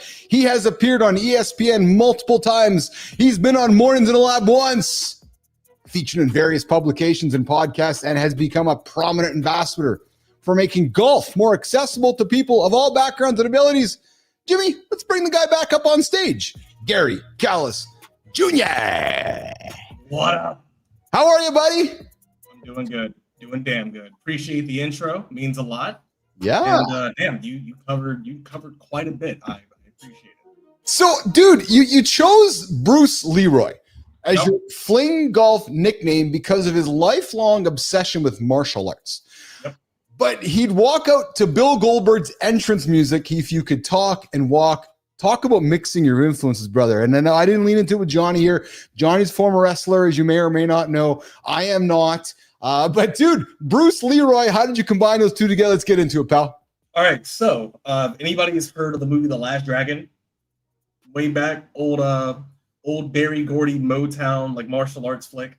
I've been an avid fan of martial arts ever since I was a very small child. Yeah.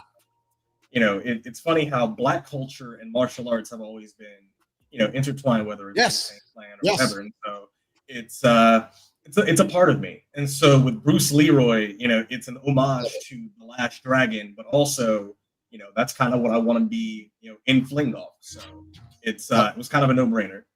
So you mentioned Goldberg. I'm assuming you're a wrestling dude, because if you're a Goldberg guy, you're a wrestling guy. Damn right. So then I'm going to work. So I pride myself on having the conversations that folks don't want to have elsewhere. We're going to have it here on the show. Okay. Going to throw a curveball at us. Awesome. So last week, the wrestling world lost a legend. His name was Hulk Hogan. Mm-hmm. But the world lost maybe a really disgraceful human being, Terry Gene Bollea. Mm-hmm. As a black man, how did you feel about the passing of Hulk Hogan, Gary Callis Jr.? 1 second. Hold on. I'm going to take a swig for this one. Thank you. I feel the same way in concept of Hulk Hogan passing away as Chris Benoit. As an in-ring performer, top talent, top draw, revolutionized the game, did everything he was supposed to do, whether it was face turns, face runs, heel runs, whatever. Hulk Hogan, rest in peace to an icon. Terry Bollea, fuck that guy. You just gave me goosebumps because, when you mentioned Chris Benoit, and I got it on my body right now, I have never heard of a better connection. So A, I want to thank you for connecting that for me. B, thank you for being a black man and speaking in courage, because there's been a lot of people that are like, what the fuck, right? And Marty, who's my co-host in the show as well, is a black African-American who loves Hulk Hogan, but, struggles with some of the things that you've said, right? And I like how you've separated that, because that's beautiful, brother, because Benoit in the ring was one of the greats ever. Oh, what? Absolutely. But outside, fucking murderer. here's the thing, and I can see in the comments as well there may be a little bit of controversy. You know, it's a good thing sometimes to separate a person from their politics. I can be completely fine with, for example, Mike Tomlin as a person, but I can absolutely hate the Steelers. Yes. You know what I'm saying? You know, Yes. I can be completely fine with somebody as a person objectively, but then hate their politics on the back end of it. Yes. And then let's be real. A lot of these guys, you know, Hulk Hogan was one of the proponents of kayfabe. He kept that character on. Yes. Whether it's The Undertaker, whether it's like these guys kept that kayfabe, kept that suspension of disbelief alive. Yes. But in Hogan's case, you go from, you know, pulling the mask off, so to speak. Yes. You know, from the character of Hulk Hogan to Terry Bollea. You know, and again, I'm not going to say that he was 100% a shit person. I didn't know the man personally. Yes. However, what I can say is, for the things that he has said, I don't agree with it. But yes, I also can, you know, I can also level with the fact that because of who he is in the community, because of, you know, the things he's been able to do, I'm not going to say has the right, but everyone's going to speak from the position of privilege that they've been placed in. And if you're not using your platform to advocate for other people and simply just to advocate for yourself, don't hate the player, hate the game. Yes. Well, and maybe there's something to be said, and we're having a heavy conversation with Gary Callis Jr.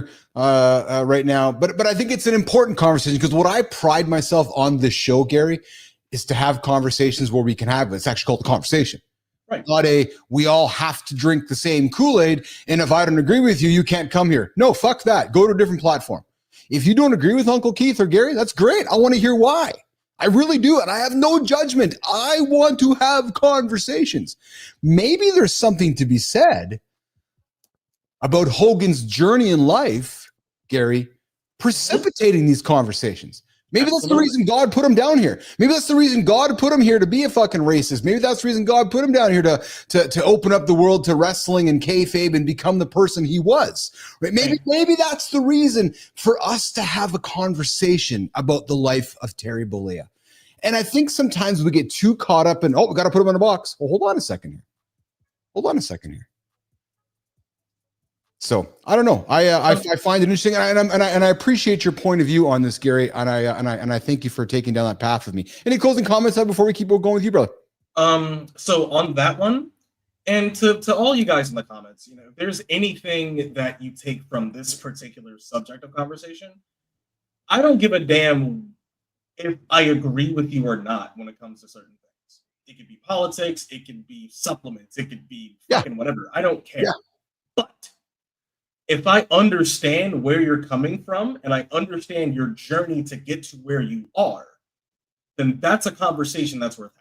Yes. I like Global's comment, Gary. Global's comment, you know, we often talk about legacy, you know, as we go through life. Well, we got one of our members in the community, Gary, that says, Global says, memory is all a man leaves behind. Very profound, because there's something to be said for that. You know, you replace legacy with memory, something very profound in that statement. And the Bears, you know, all joking aside, no, I don't think Kevin Sullivan did it. All right, you're hanging out with Mornings in the Lab with Keith and Gary Callis Jr. Gary joined me all the way from Virginia. Gary, you've said that people deserve to enjoy themselves on the course, the Fling golf course, regardless of financial circumstances. Where does that sense of justice around accessibility come from in your life, Gary? That sense of justice comes from basically just growing up. I'm not going to say like poor, but I grew up pretty broke in a lot of cases. And when it comes to golf specifically, this is going to be me being slightly controversial here. Yeah. A lot of people tend to like to use Tiger Woods as kind of like the Black Friends defense for golf.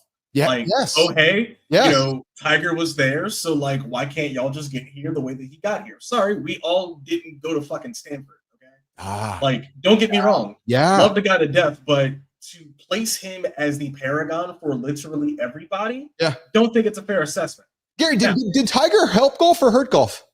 Oh, dude. If it wasn't for Tiger, we would not be where we are. Period. Not just as like a race. We meaning culture or we meaning Black culture? Everything. Okay. Everything. before 1997, golf was declining, you know, in terms of payouts, in terms of everything, golf was declining.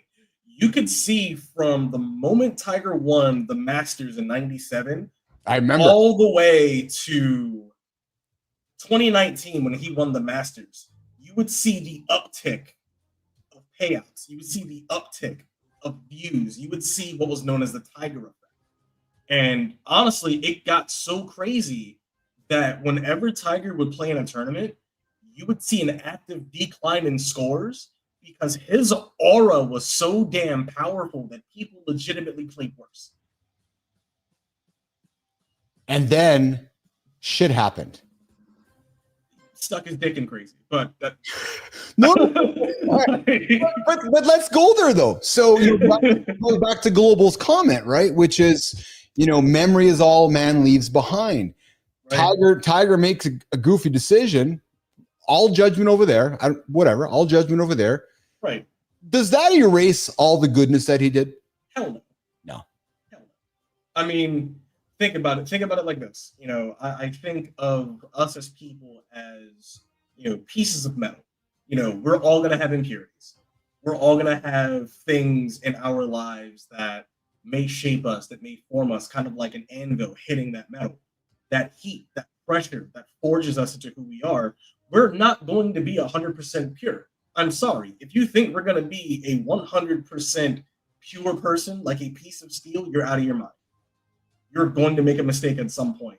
What matters is not just what you do. If it's a mistake, if you own up to that completely and live your life afterwards going, look, this wasn't the right thing, I'm sorry, and you live your life trying to still be an inspiration, even to those that you may have affected, I've got no problem with you. Love it. Love it. Hanging out with Gary Callis Jr., myself, Keith Billis here on Mornings in the Lab. Hey, Gary, if you had to choose between never being able to shuffle dance again, I know you love your shuffle dancing, or never being able to play fling golf again, which would break your heart more? I don't know, man. Not being able to shuffle again would suck. So I've been a rave kid for well over a decade, and I've gotten a chance to meet so many cool people. I've been able to perform on stage for quite a few like really prominent DJs, and it's been a really cool journey just being able to just travel around and just hang out with people. Like I was in DC a few nights ago at Echo Stage, massive venue, just throwing down to a lot of really good hard techno. And I want to find more ways to kind of combine my love of like electronic music and golf. That would be like, I want to do a rave on a golf course real bad, but we'll see. We'll see how that works.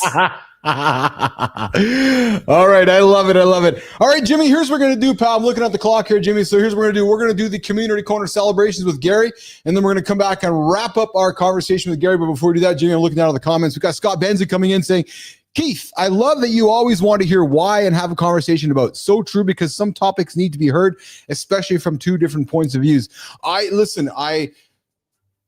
I think as we get older, we want to lean into our skills. And I believe it's a skill that I have, which is be able to have a conversation, ask good questions, ask curious questions, and stand in the middle and go back and forth.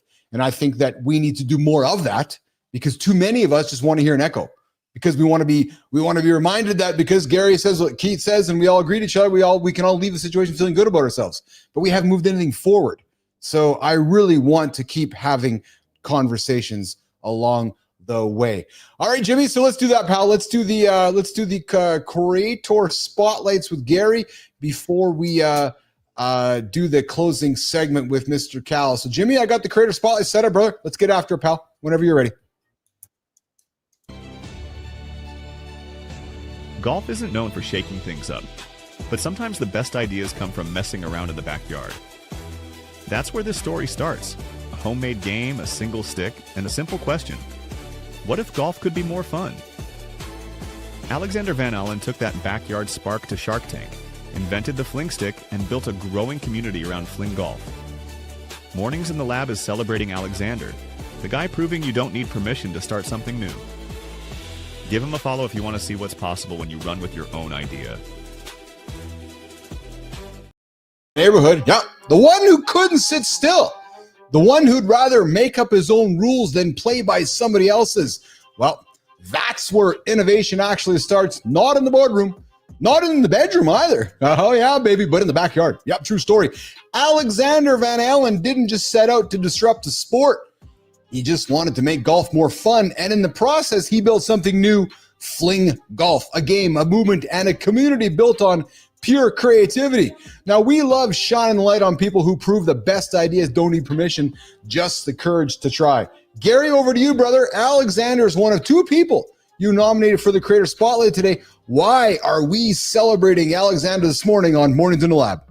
So, if it weren't for Alex and my second pick, which is Jon Prulidge, if it wasn't for those two gentlemen, I would not be here having this conversation with you right now. It's that simple. These two guys came together and have created something that is a complete shift in paradigm. What you might think is the norm. You know, we all know what golf is, but golf has been exclusionary. Golf has been kind of that game that just pushes people away.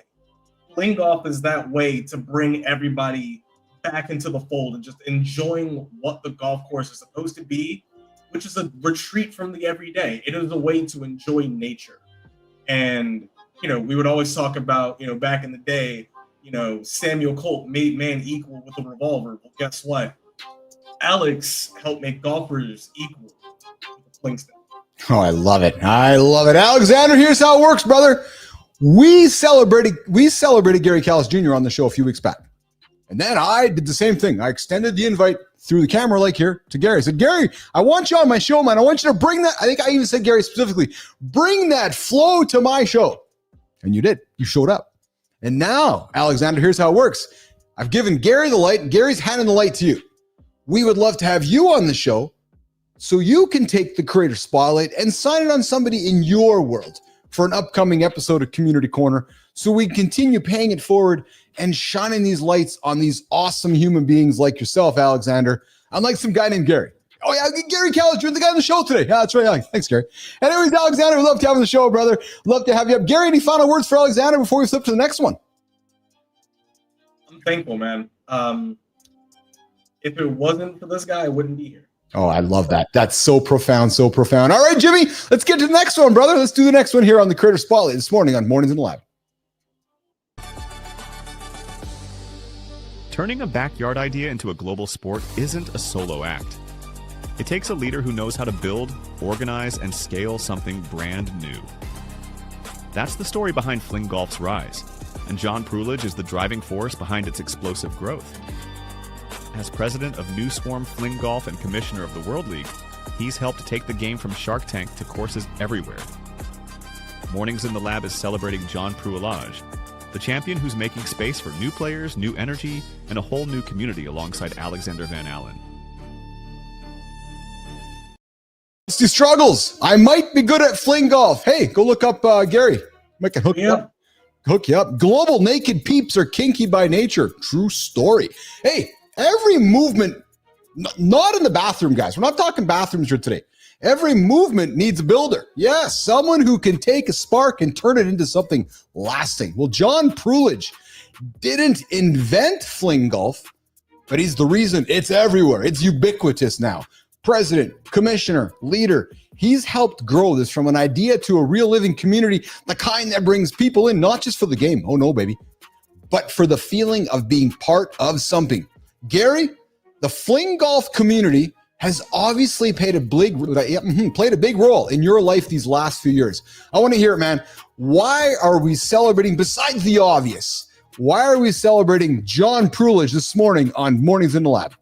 So, when I started playing Fling Golf about a year and 8 months ago, you know, I wouldn't say had no idea what I was doing, but Jon really mentored me as far as how the game should be played, how to market myself, how to do better things in terms of, you know, face-to-face kind of like social media stuff. I've always had experience with it, but not from that side. Jon took me under his wing when it came to that part of it. As of right now, I am a fully sponsored athlete with New Swarm Fling Golf. I honestly have not had to pay a tournament fee for a little bit, and that's because Jon has had my back. He has seen what I've tried to do in this community. And he's like, look, man, you're taking care of us. We're going to take care of you. That's and awesome. I could not thank Jon enough for that. That's awesome. That's awesome. Jon, here's how it works, brother. I'm going to do new camera shot for this one. Yeah. So Jon Prulidge, love to have you on the show. Yep. Just like we invited Alexander. We had Gary on here. Gary celebrating Fling Golf. Love to have you on this show so we can celebrate you, Fling Golf, shine a light on this wonderful sport you're building, but more importantly, give you the creator spotlight so that you, Jon Prulidge, can shine the light on somebody within your community and keep building the largest men's community, the largest mornings community on Mornings in the Lab. So Prulidge, come on in the show. Gary, final words for Prulidge. Appreciate you, brother. I will see you in 2 weeks. All right. Okay, well, listen, Jimmy, let's go to the rapid fire. I see your comments there, Jimmy. All good. All right, so here's what we're going to do, Gary. We're going to do a rapid fire so we can get you out of here and on to your day. So I'm just looking for my buttons here, and it's going to sound just like this. Gary Callis, shuffle dancing or martial arts training if you had to choose just one? Martial arts training, easy. ESPN appearance or organizing your own tournament? Shit. Oh, shit wasn't the answer, Callis. Come on, brother. Ooh, that's hard. Let's do ESPN. Leading a dance floor or singing a clutch putt? I don't know, man. Singing that putt's pretty damn nice. Teaching someone to dance or teaching someone Fling golf? What's harder? Teaching someone to dance is hard. Oh, and then, hey, if you had to choose ESPN or Mornings in the Lab, who are you choosing? I'll take Mornings in the Lab. This is Yeah, fun. baby. That's what you're gonna say. There's a cut first, Jimmy. That's exactly a cut first. And then Gary, the final closing question, brother, before I get you on with your day. You're in your prime. You're ranked 22nd in the world at your sport. You're running multiple businesses, and you're building communities in two completely different scenes. But strip it all away. When you're alone with your thoughts, Gary Callis Jr., you're alone. You're just hanging out alone in your thoughts. You're just kind of sitting back there thinking. Maybe after a long day of work or a tough tournament, what's the one truth? The one truth about yourself or about life that keeps you grounded and moving forward, even when the world tries to put you, Gary Callis Jr., in a motherfucking box? I can't fit in that box. It's that simple. I have, too many people looking at me for what I'm doing to let them down. I have, nieces, nephews. I have, siblings that I want to be a role model for. And even in my darkest moments, my motivation is to make people better versions of themselves. And that'll help me be a better version of myself, because then I can see what I create. Love it. I can't fit in a box. Don't put me in a box. I don't belong in a box. Gary Callis Jr. So profound. Gary, dude, I know I had you for 30. I ended up getting 45 of you. I'm so grateful for your time today. I'm so grateful for your wisdom. I'm so grateful for the conversation that you've started within the community. I'm so grateful for your words. I hope you'll come back. I hope you'll come back, hang out with us. I hope you listen to the show. I hope you tell your friends about the biggest morning show on the planet, growing right now every single day, right here on the Mornings in the Lab Live Network, 7:30 Eastern Time, Matt Roof, 8 o'clock, Keith Billis, Jon Anderson, and C. Marty Fit.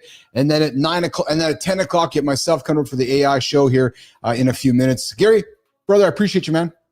Thank you so much for having me. I really appreciate it. Awesome. All right, Jimmy, let's walk Gary out of here. And Gary, I'll talk to you soon, brother. Talk to you a little bit later today, okay? Oh, yeah. All right.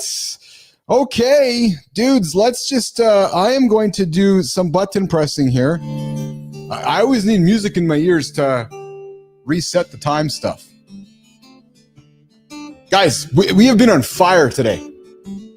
You notice I've said we, you, nation, you guys are on fire today. Jimmy, I see the numbers, man. Holy farkers. Yeah, that's the new word I made up. Gary Callis Jr. dropping bombs, man. Jimmy, Melissa, we want to have Callis Jr. back anytime. Yep, true story.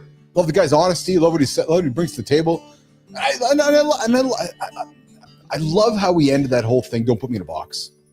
That's good, man. That's so good. So profound and so meaningful. So Callis Jr. to come back in. Listen, I would have had. Thanks to Benka. Oh yeah, Ben the Bun Benka is the one who introduced us to Callis Jr. The Ben the Bun Benka. That's who. I think it was not Emily. Emily the Bun Benka, not Ben. Emily the Bun Benka introduced us to Gary Callis Jr. Okay, so here's how this works. We are now into the third hour of the show. We are now into this third hour called Inside the AI Lab with Keith Billis. Yeah, where I'm going to lean into my experience from the past, building a social media company. And Jimmy, if Gary's just sitting around, he can join me for the AI segment too. He's an AI guy. He does AI SEO. If Gary wants to hang out for a few minutes, he can come and join the conversation. We're going to talk. I'm just looking at my notes here, guys. Just give me a few minutes here to get it set up here. I promised you yesterday. I'm going to back it up. So last week, this was a 2-hour show. On Friday last week, we were working on our third hour, and I said to Melissa and Jimmy, I'm like, yeah, we're going to start our third hour. And I said, we're going to start Monday, which was yesterday. And we were not prepared at all yesterday. So some of you are going, but then why did you start?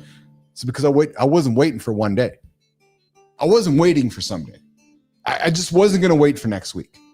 So I said to Melissa and Jimmy, we're going to get started on Monday, and we're going to get 1% better every single day. So yesterday, 100% winged the entire third hour. Like, I mean, fucking wing it. Yeah.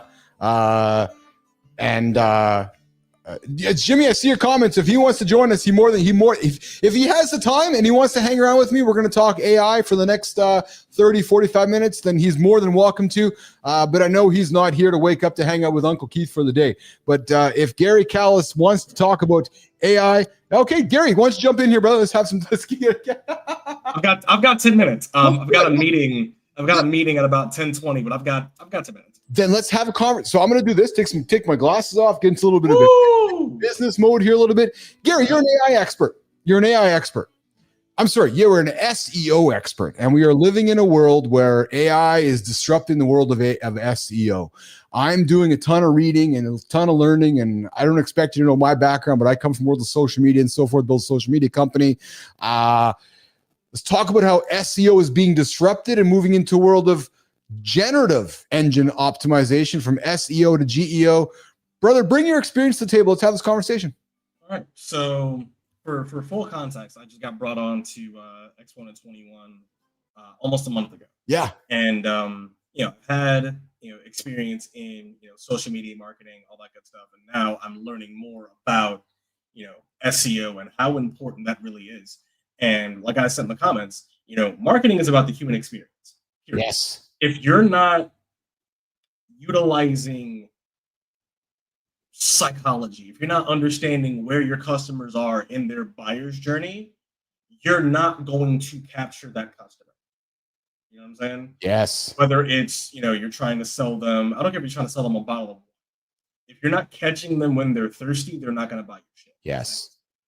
So a lot of trends, especially in AI now, we're moving away from those 1 to 2 word, keywords or segments. We're having full scale conversations with ChatGPT, Perplexity, things like that. Yes. And so these things are becoming a lot more exact, a lot more, clear cut as far as how this is going to be, how prompts in GPT are going to be giving you your answers. So we've got to learn to step away from those 1 to 2 word keywords. So what are you saying to somebody who's waking up today and saying, I need to SEO my content? Are you saying yes, and? Or are you saying yes, but we're doing things differently? No buts. All right, I'll give an example. If you're a 16-year-old kid, yes, you're just breaking into, the content creator market, you're a big ass Kai Cenat fan, and you're like, yo, I'm trying to get where he's at. Don't be afraid to go into ChatGPT and just lay out your entire thought process, your entire plan. Don't just give me, how do I become a streamer? How do I become a content creator? Get away from that. Give GPT your entire spiel. I want to be a content creator because bullet point. Go through that entire thing, and I promise you, the answer that you'll get from GPT is going to be so much more not only fulfilling, but it'll plug every hole in the boat that you think is making you sick. Do you think that? So my experience of this conversation is that, using your example, the human being is trying to do all the thinking, when in reality, what you want to be doing is prompting the GPT to give you the results that you're trying to do yourself. And I think that's where humans kind of get it mixed up, which is, oh man, Gary told me I got to sit down today and figure out all the words and prompts and keywords that I need to use. No, actually, sit down with the GPT and have the GPT do it for you. Like, basically flip the script on the situation. Mm-hmm. Exactly right. Would you say that's the case to do? That's exactly right. You can have GPT, cook your keywords for you. That's not a bad thing. Like, if I'm looking for, I don't know, top 5 gyms in the US, it's going to spit out a whole bunch of stuff, but it's not going to give you top 5 gyms for the workout that you need. If you're trying to work on arms, who knows? Maybe there's a gym somewhere that has specialized equipment for what you're trying to do. But for the basic prompt that you just gave, it's not going to give you that pinpoint answer that you want. You got to give it more. We're talking AI with Gary Callis Jr. this morning. Gary joins us for the Community Corner segment, and Gary works for you were X21, is it called? Exponent 21. Yeah, what do you guys do, Gary? So we specialize in AI SEO.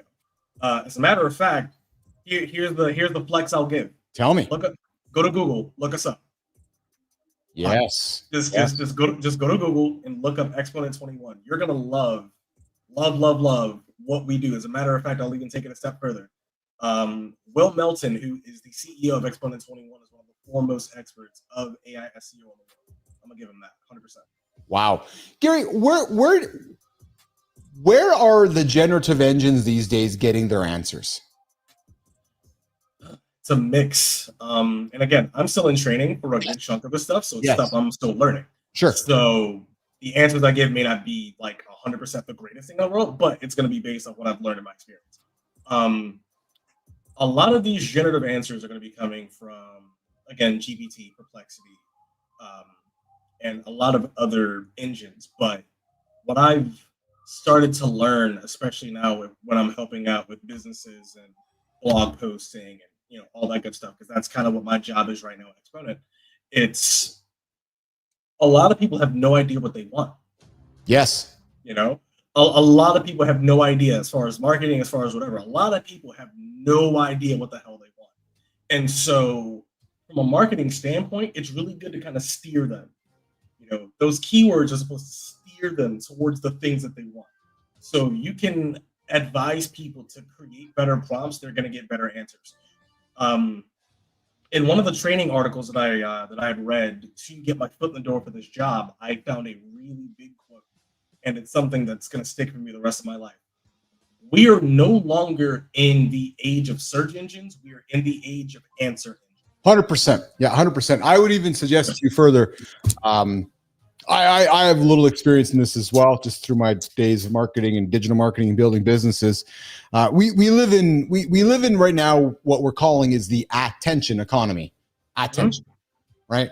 AI is moving us into an intention economy, where the more content we create with AI and the more that we weave AI into our lives, we're going to be, I as a marketer and you as a marketer are going to be keying in the signals of I'm looking to my comments now, to B Drive's intentions, to Steve R's intentions, to Melissa's intentions, so that when Melissa is ready to make a purchase or make a decision, my intent is already in front of Melissa, right? And that's what's powerful, right? So, and that's where I think people are somewhat, my choice of words, confused. I still see a lot of marketers, Gary, treating marketing and social media like it was 20 years ago. Right. You know what I'm saying? And it hurts. And I'm really encouraging it. That's why I've gone with this 3rd hour show, is that I really want to see people stop just making a post for making a post because they're wasting their time. Like, social media is a pro game now. It's fucking media. It's not post a picture of kids on Instagram and sit back and wait for a bunch of likes and hopefully life's going to be great. No, you're wasting your time. Like it's not that anymore, right? No, it is not. You need to have a concise plan, even if it's just, understanding the ideal times to post, whether it's, Instagram, Facebook, LinkedIn, whatever. I don't care what, platform you're on. Know when to post, know your audience. I'm, of course, in the golf world as well as Yes. the electronic dance music scene. And so I have two completely different scenes I have to cater to with two different tastes. Yeah. So I have to be cognizant of that. But I also know, too, if you don't rock with me, then you're not the audience I want. And there's nothing wrong with that, is there? And sometimes nothing. Exactly. It's okay to not be liked by everybody, which is the point. All right, Gary, listen, I asked you to jump in for a few moments, and I'm glad that you did. I thank you for your time. I'm going to let you get on with it. I'll let you. I would get on with your day. I'm going to keep the show going here.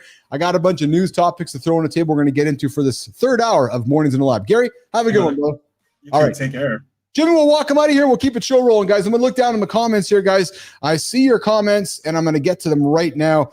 John Petrocelli, a great show. I actually want to try some Fling golf.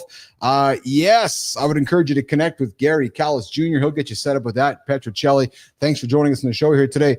Yes, Lady Drew's calling us out. Jimmy, let's put the phone number up. 431-300-3005. We got Lady Drew who, guys, you guys are going to notice, you guys spend time in our community. We got our pillars. We got Bee Drive, Bernard, who has an incredible bee channel. If you guys like bees, beekeeping, the whole idea of beekeeping and listening, look, you want merch? Guys, you want merch. Any of you looking for store for merch? Bernard, one of the members in the Mornings Lab community, is a merch guy. True story. Yeah, go see Bernard for that. He can help you with that as well. And you guys want to learn about bullshit? Go hang out with Jon Petrocelli. I think Petro's got a book coming out. Jon Petrocelli, one of our guests, he's the professor of bullshit. True story. He's also in the community here as well. And we got Global always in the community as well. The creators I know of online are learning and updating new programs for new tech. Tomorrow will be a new upload of tech. Yeah, just looking at some of the comments here along the way. All right, and B Drive is going to go feed his bees. What do you feed the bees, Bernard? What do you feed the bees? And actually, true story. Do you just go, and I'm actually going to be a stupid question, but do you just like throw a bunch of like pollen or flowers? Like, I'm just kind of curious. I don't know. Anyways, okay, let's get into the news segment on the show here on the third hour here. We're going to dig into some of these topics here today. OpenAI, ChatGPT, which I'm predicting, guys, maybe GPT-5 is coming this Thursday. Yep, I think maybe this Thursday. They tend to drop things on Thursdays. It is the first week in August. They said they were going to drop GPT-5. And you do not feed the bees. No, I was just curious. I didn't know how that worked. So maybe we can learn. Maybe Uncle Keith can learn about feeding the bees. Anyways, OpenAI is introducing digital wellness features, break reminders, and nuanced advice. Hey, Jimmy, yesterday we were talking about this segment of the show. We were like, we got to do more than just talking head. Yes, I know. We all just don't want to see Uncle Keith's head on the screen for this whole time. So, but today, because we're actually 2% better now, because yesterday we were 1% and today we're 1%. So we're 2% better than we were on Friday.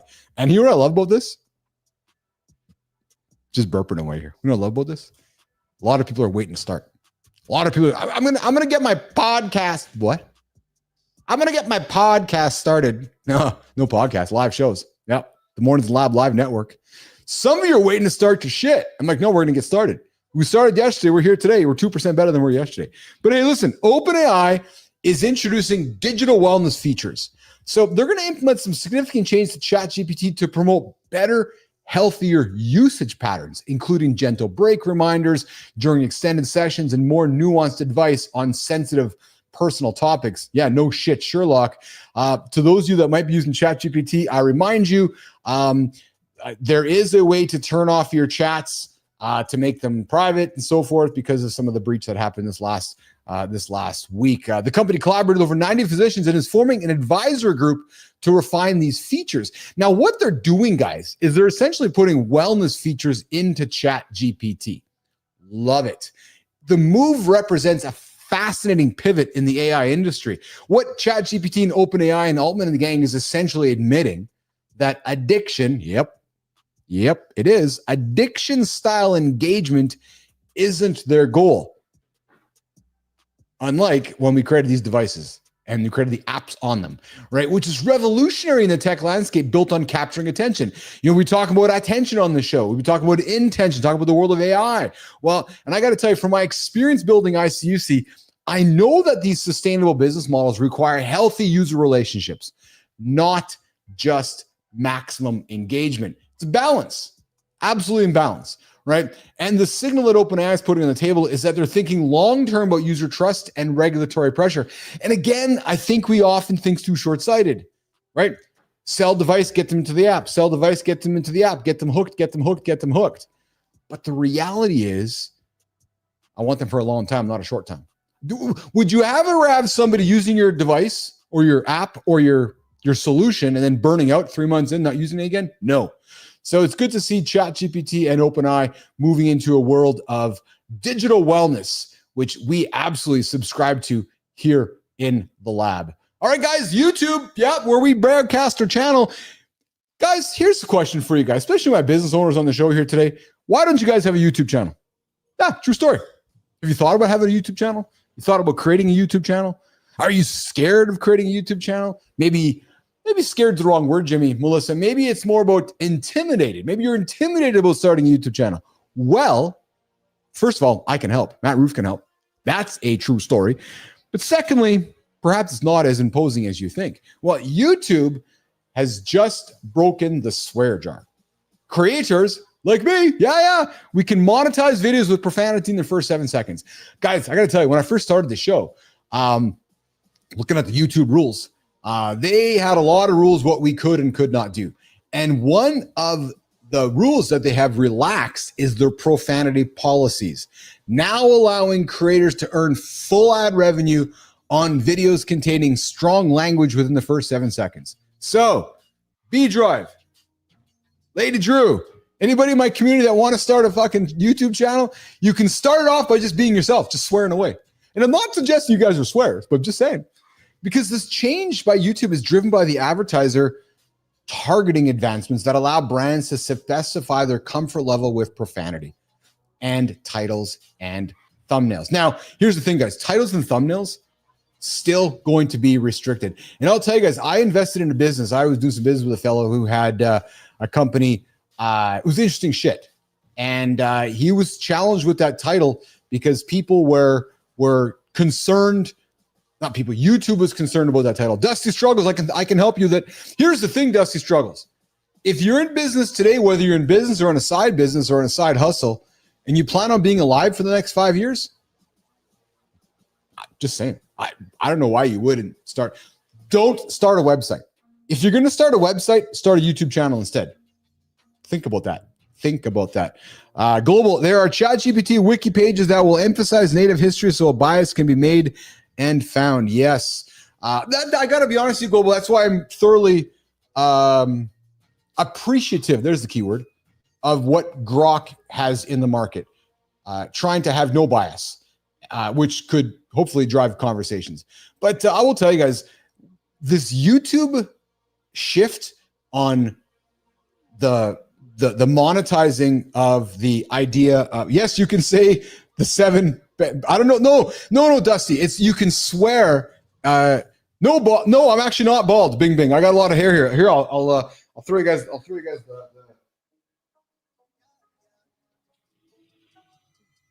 There we go.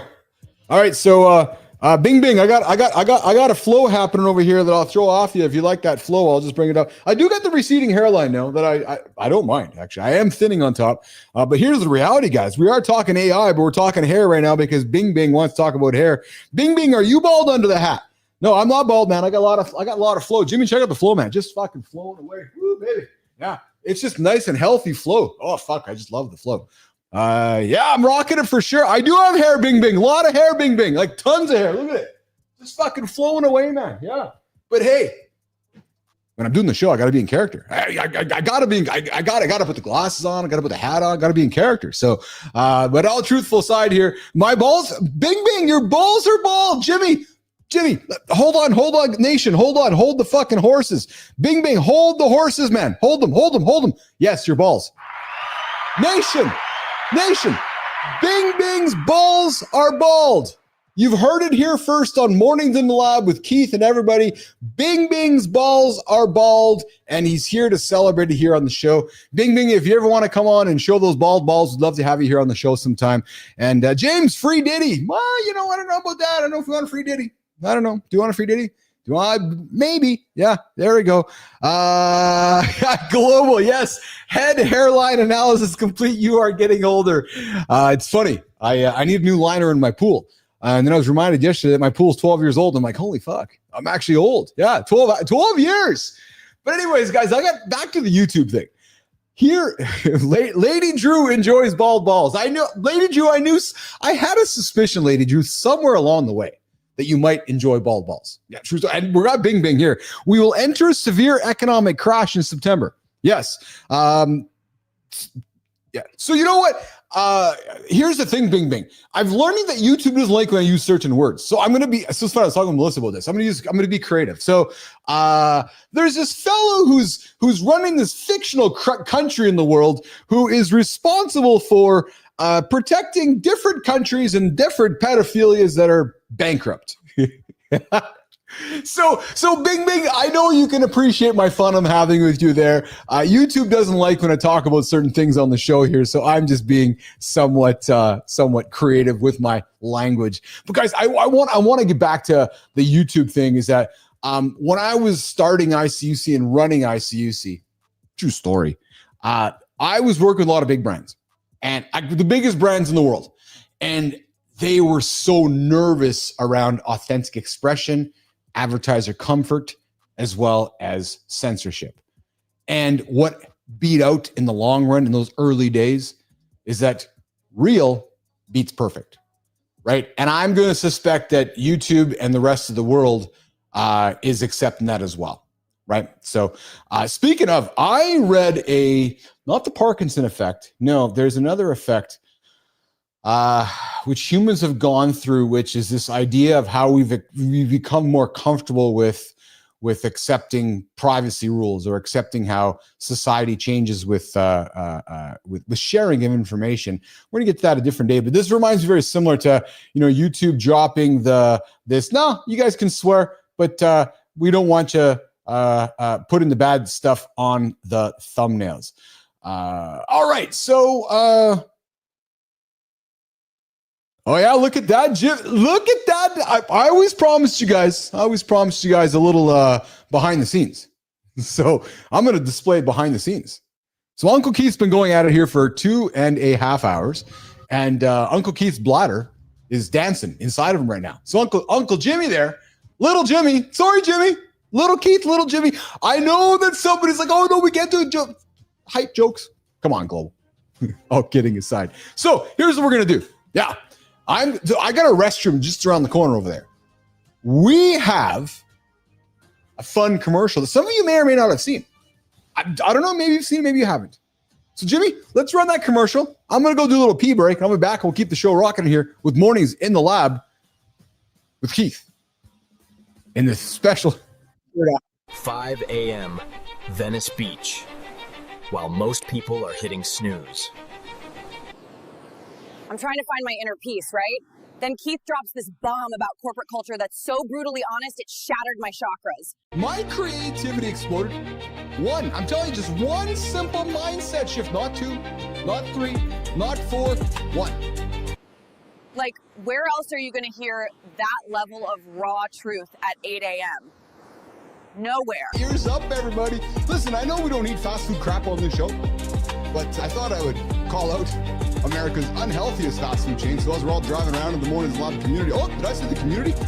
They say it's a show for men. Believe me not. It's for everyone. True motherfucking story. But Johnny, I got some revealing stuff, man. And I'm excited to talk to you today about Warren Buffett. Yeah, dude, I heard that. I'm excited to talk about that too. And I love the fact you said it's not his fucking diet, because Jesus Christ, he definitely doesn't pay attention there. What do they talk about? Fitness, lifestyle, wellness, sleeping, nutrition. They talk about everything. Information and entertainment to help you live with kindness and positive energy. All right. God damn it.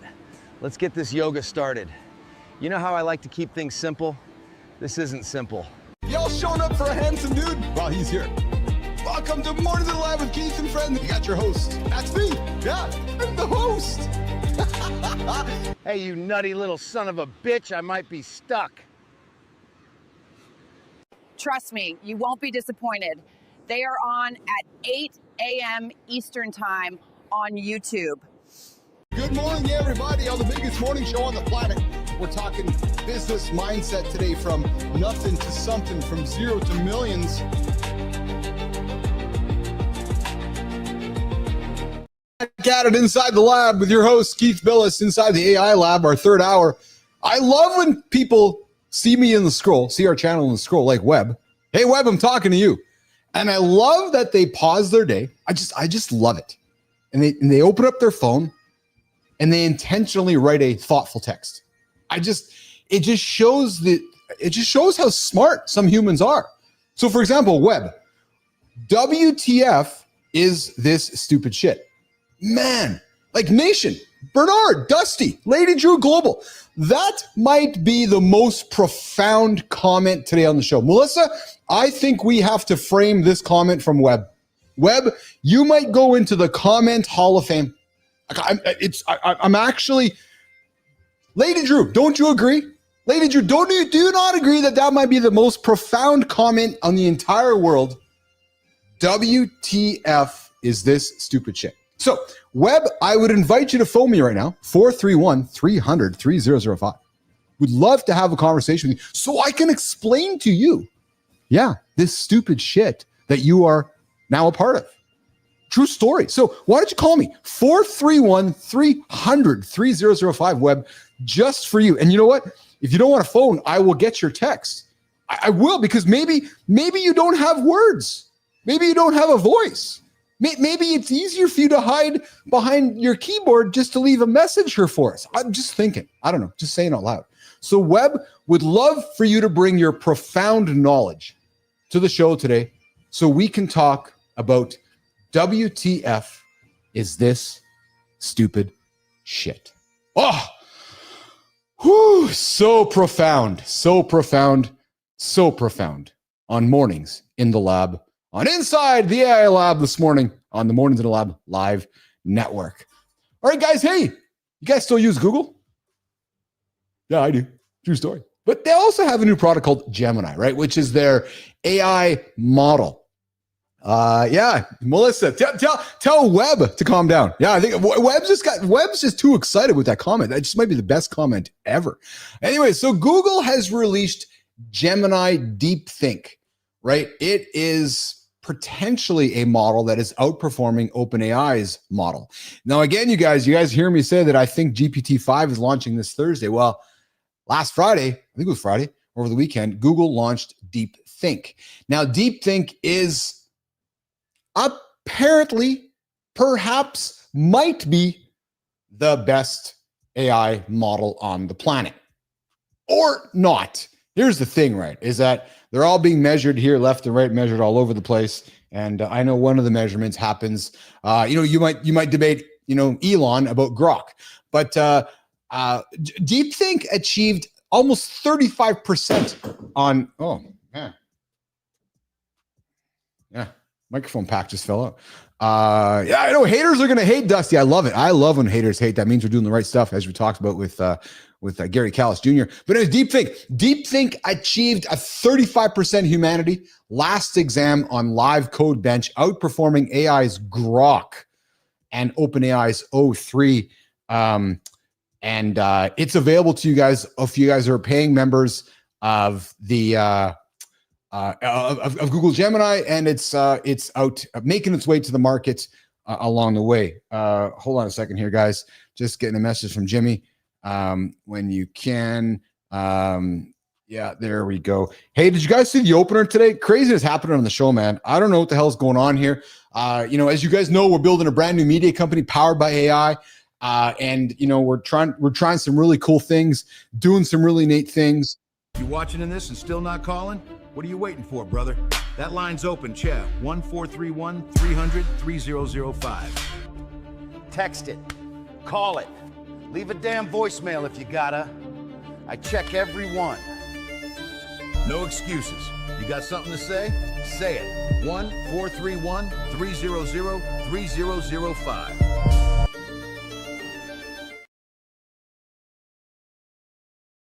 plug and we're getting after it. You guys can join the live conversation, 431-300-3005. There's John AI making an appearance. He is always in the background. Yeah, guys, this morning on the show, we ran our regular opener, getting after it, was supposed to get into the lab. David Meltzer was on the show here earlier this morning, and then all of a sudden, these mornings family shows up. I don't know what the hell's going on. Jimmy and Melissa are not saying very much.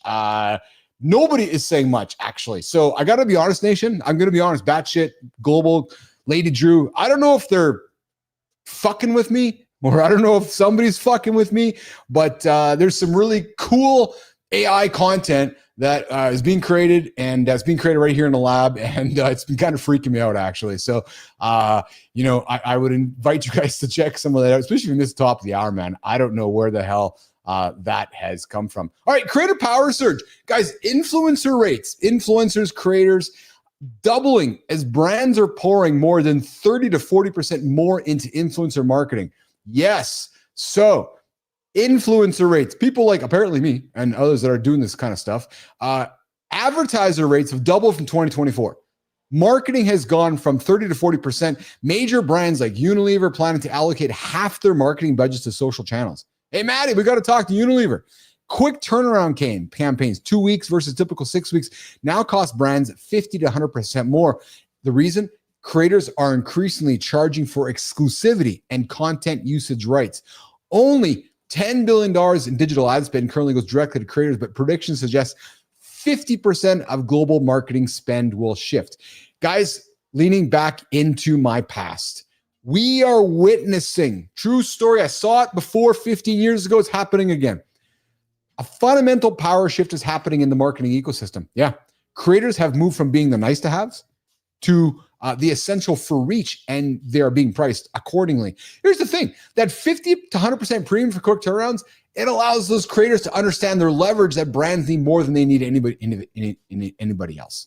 Right. So I found this quite fascinating when I put this on the table. Again, I seen it from the past when I was growing ICUC, and global data is collected to influence you into the future. Global, you're right. You heard me talk about it before. We are living in an attention economy. That data is being sucked in, is being grabbed and analyzed to move our audience, all of us, towards an intention economy, so that when we are ready to purchase, our agents know our intent before perhaps we already do. So here's the question for you guys, Nation. Here's the question for the community. And here's the question for somebody who's listening right now who maybe is not on the show. Are we seeing the end of traditional advertising as creators become the primary media channel? Well, I'm betting on it. And I'm not really betting on the end of it. But as you guys know, we're building the Mornings in the Lab live network here. And the vision here is to have a number of shows, all with live conversations that start in the morning. Morning conversation that matters. So, I also don't believe that life is linear. Life's a cycle.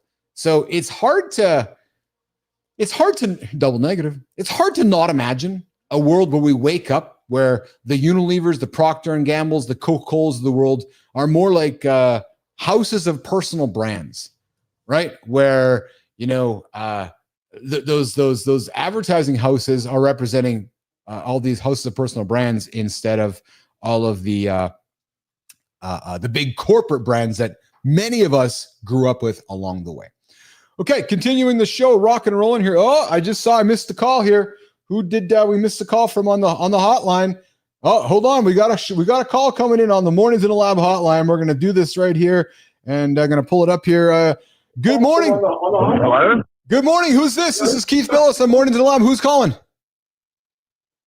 Hey, Keith, Lady Drew here. Lady Drew is joining the show. Yes, Lady Drew. That is awesome, man. What's shaking, Lady Drew?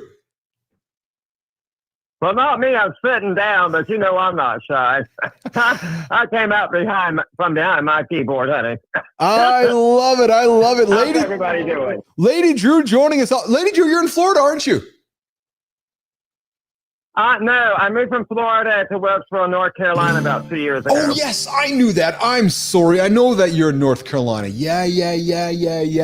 Oh, no need to be sorry unless we live here. We got to all get more great people out here and have a blast. That's awesome, man. Oh, man, I'm so happy right now. Melissa, I'm so happy right now. You guys can see my big smile on my face. I got a big smile on my face. I love when the community joins the show here. This show is for all of us, right? You guys heard my rant yesterday. I create the show for all of us. Lady Drew, what do you got hey, take a moment to plug yourself. What do you got going on today, Lady Drew? Well, I don't have a gentleman, so I can't be plugged right now. Just enjoying life, enjoying my 4 children, which are 3 dogs and a cat, and enjoying your show as always. And just wanted to say hello, everybody, and glad that we're all having a great time today. This is one of the busiest shows I've seen since I've joined you guys. It is a crazy show today, Lady Drew, isn't it? It's just a lot of fun, a lot of action, with some great guests, great conversation, a lot of goodness happening in the community for sure. Hey, it's fantastic. People are communicating while they're on the show. I think it's fantastic. Yes. Hey, what kind of dogs do you have, Lady Drew?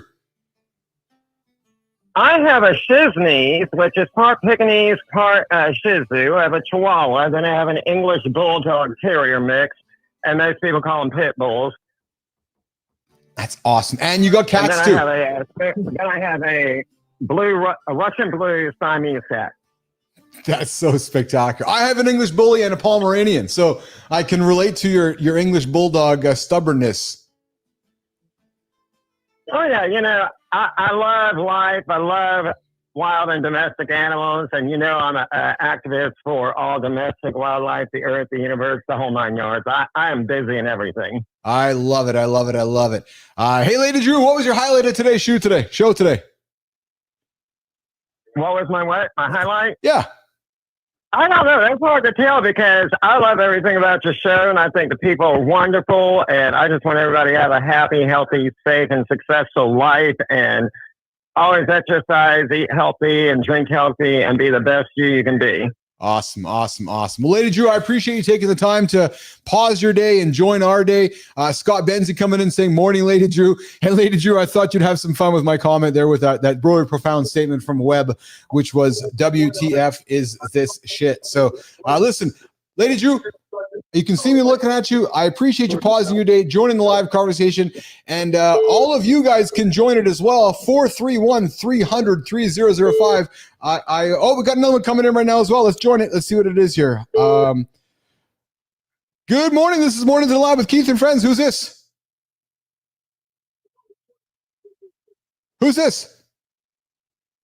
Michael, Global. Global, yes. What's going on, Michael? Global, what's shaking? This is awesome, man. Global, where are you joining me from today, brother? West Virginia. Yes. Global hanging out with us every day here on the show. A founding member of the community. And Global, what's been your favorite part of the show today?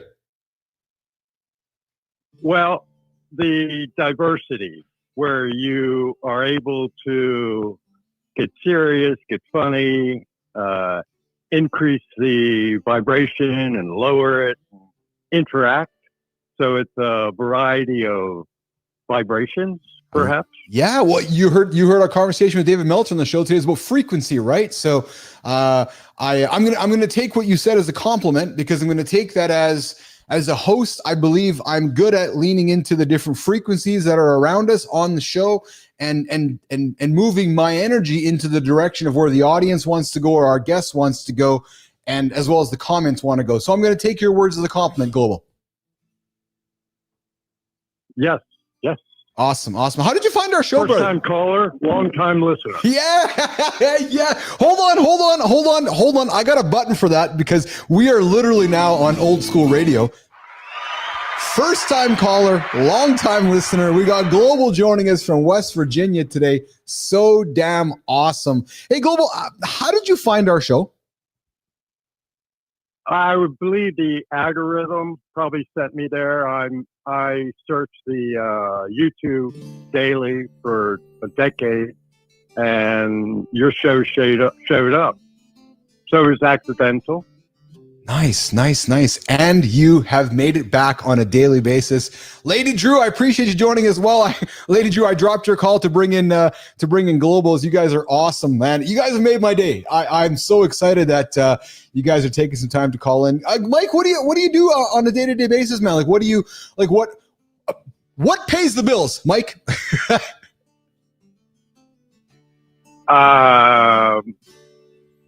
Probably kindness.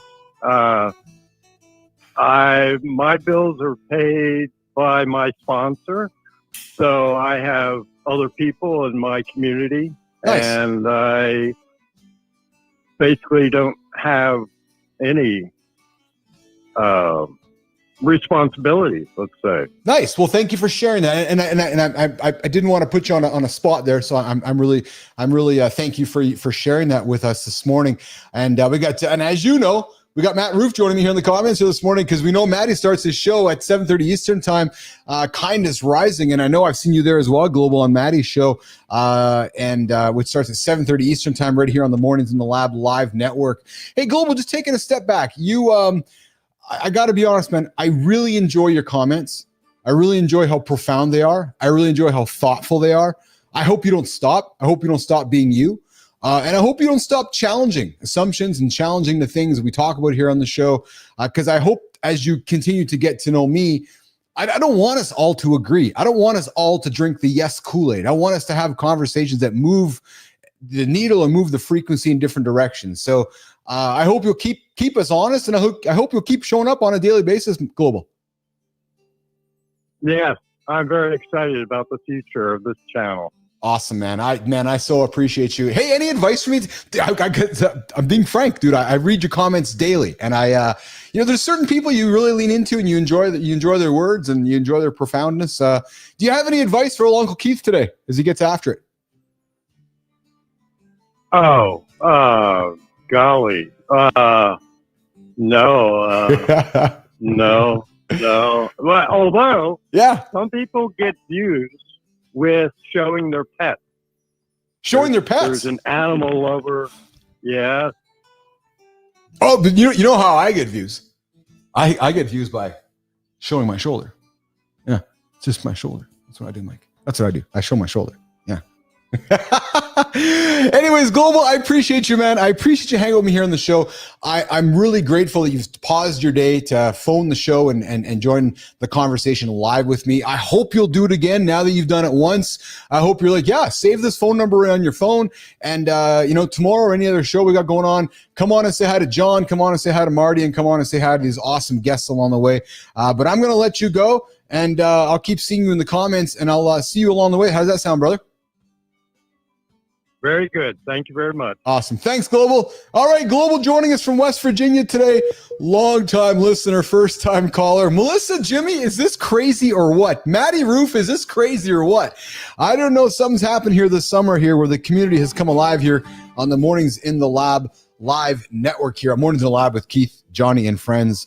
Here's how our show programming works. The Mornings in the Lab live network starts every single day at 7:30 Eastern time. Yeah, we start with Matt Roof, Kindness Rising. A reason to get out of bed with kindness. True mother story. Yeah. Then once you're feeling kind and warmed up, you got your cup of coffee, you're moving, you stay in the same space, and all of a sudden Uncle Keith and the gang shows up at 8 o'clock Eastern time, and we move your walk into an accelerated energy. Oh, yeah. And then we get after for 2 hours in the lab with myself and Johnny and Marty. And then come 10 o'clock Eastern time, we get into Inside the AI Lab, this segment we are in right now, which clearly is all about community, AI, business, and all about you. Hey, Jimmy, ears up, brother. I noticed that we did not get to a topic on that second hour, I should say, which is Talk First, Win Fast, the secret power of live conversations. So maybe if you can get that set up, we probably can go to that segment. I can lean into it, and it might be a good way to wrap up the show here today, which is our expertise, live conversation, and what we are putting on display here today, our ability to have live conversations, create community, engage community, for a place for everyone to start their day right here on Mornings in the Lab, on Inside the AI Lab, right now on Mornings. Jimmy, let's run it, brother. What if the difference between the men who get promoted, close more deals, and build stronger relationships versus those who don't comes down to a single factor that most guys completely overlook? Every day, while you're crafting the perfect email or waiting for the right moment to respond, other men are capturing the success you're missing. Recent studies reveal that men who master one specific communication approach consistently outperform their peers by massive margins. The research shows measurable differences in career advancement, relationship satisfaction, and goal achievement. The solution isn't about working harder or being smarter. Today, we're diving deep into the science of winning through strategic engagement. Let's unlock your edge. True story coming up here. I just see Benzi's comment there. No, not Benzi's, Dusty Struggles comment. Dusty, 3 hours went fast. Yeah, tell it to my head. I had a confession to Jimmy and Melissa yesterday. I said, holy shit, third hour is hard. It's hard. And I'm not complaining by any stretch. No, I'm having the most fun. But I want to frame it out. You know, when you strive to create good content for your community and you strive to make the hard look easy, it's hard, right? And for me, yesterday's new third hour, entertaining, engaging, empowering, but most importantly, you guys, making sure I'm adding value. I don't just want to be some fucking dude talking for the sake of talking. I want to be somebody who's adding value to your lives. So yesterday's third hour was hard because I felt like I was not adding the value I could have. So I worked hard yesterday with Jimmy, Melissa, and the gang to make today's hour better. And I think we are 1% better than we were yesterday. So Dusty, I appreciate you, man. I appreciate the 3 hour because they did go fast. And like I said, it's only hard because I care. And it's only hard because I want to make greatness for you guys. And it's only hard because I want to inspire all of you guys to run towards what's hard. So speaking of hard, you know what's hard? Oh, Roofy, get your mind out of the gutter.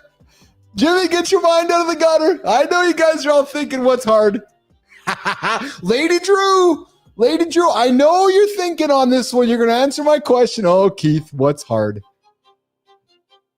Me, baby. I'm fucking hard. No, you know what's hard? I'll tell you what's hard. Lady Drew. Bald balls. Baby elephant, wood. Yes, wood is hard too. Wood is absolutely hard. But you know what's hard? To be 1%. To be the one motherfucking percent. Yeah. Everybody wants to be the 1%, but they're happy with just being the other 99% because they don't know how to get to the 1%. Well, in the world of marketing, I'm going to ask you guys a question. If your wallet is open and you're looking to buy, don't you just want to talk to somebody and buy? Yeah. Like, don't you just want, okay, here, I want to buy something. Okay, well, doesn't buying something constitute a live situation? Whether it is a live conversation or a live interaction, it's not recorded. It's not edited. It's not wait until I'm ready. No, it's live. And let me ask you this. Have you ever been on a website, Nation, where live chat helped you right away? I know you all have.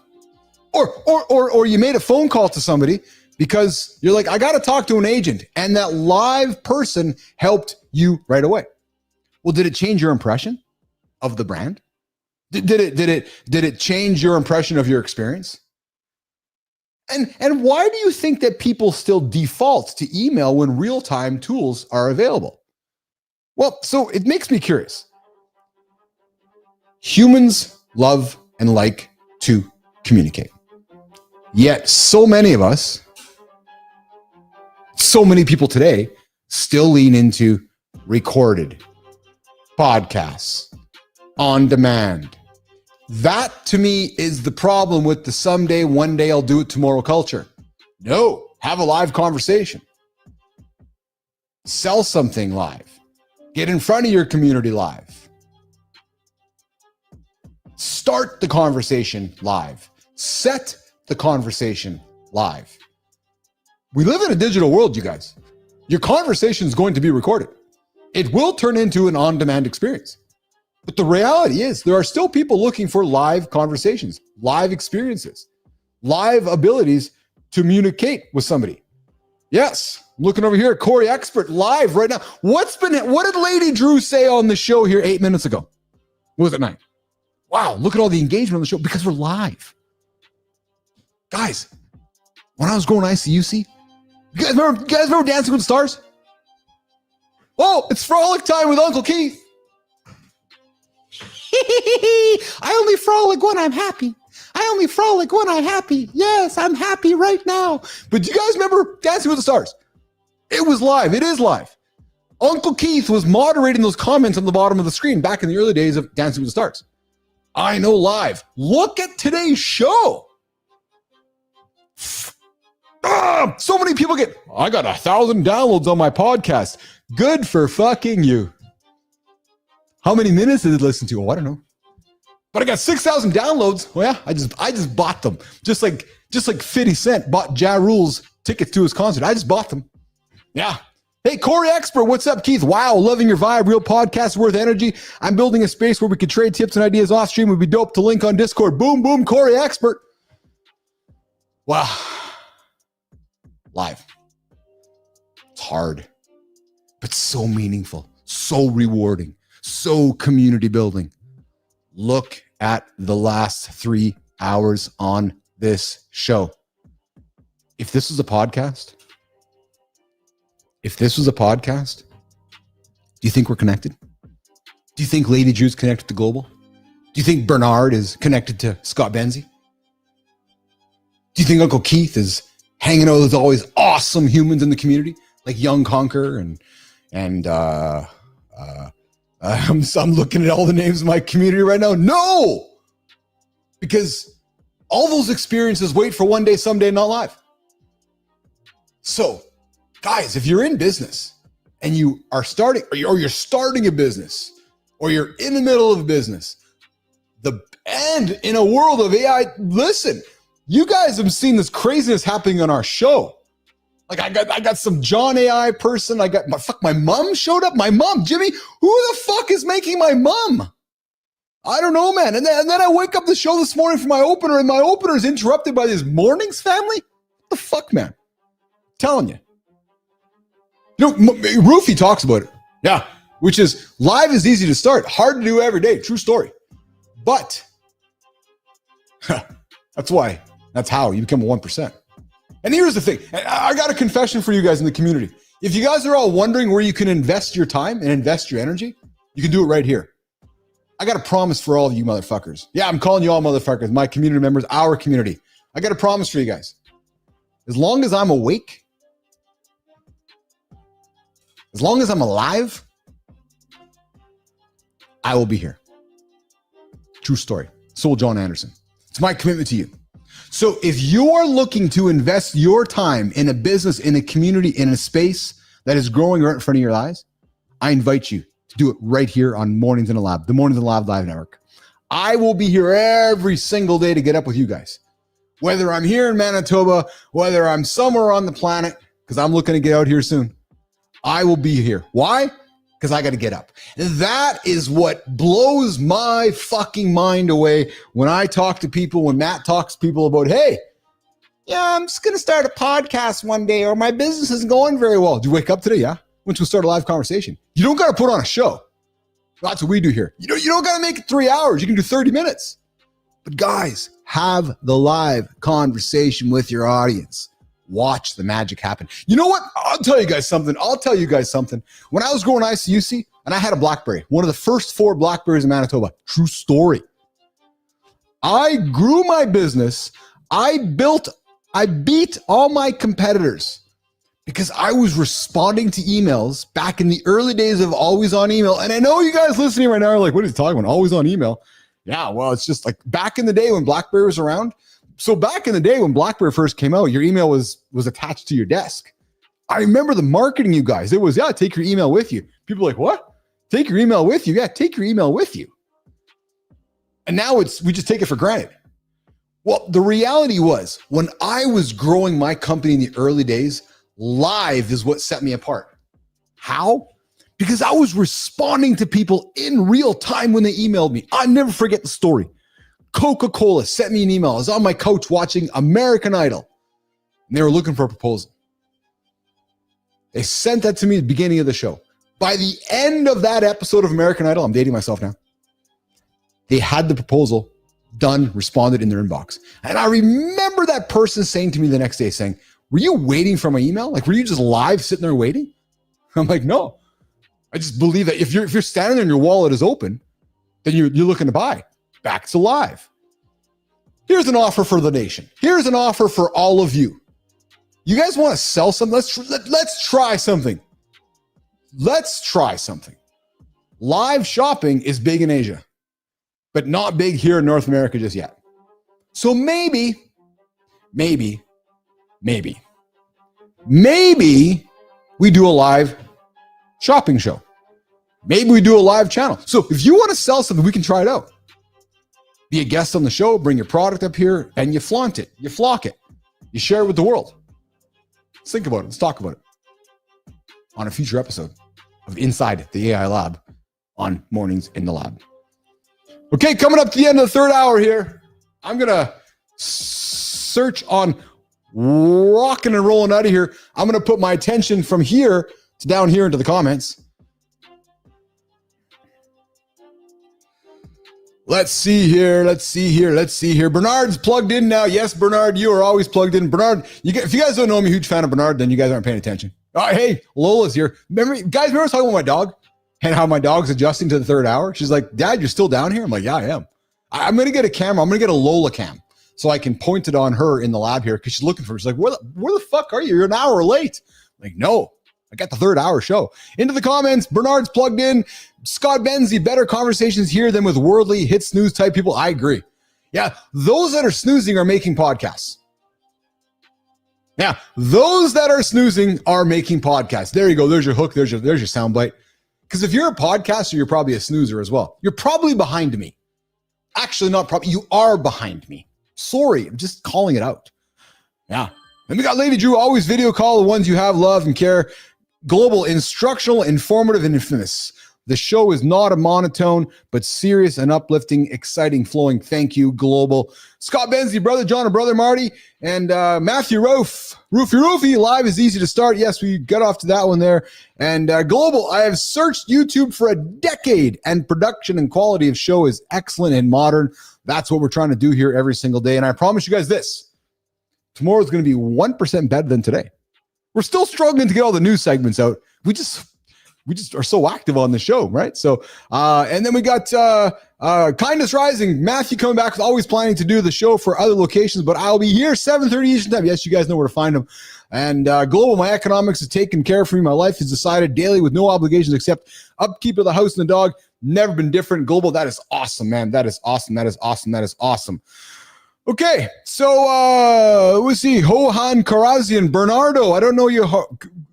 Welcome to the show. Horhawian Karazian. Jim, the community is pretty active right now, so we're going to keep this conversation going. Michael Lazar, I'm driving Ailes. Yes, where are you driving?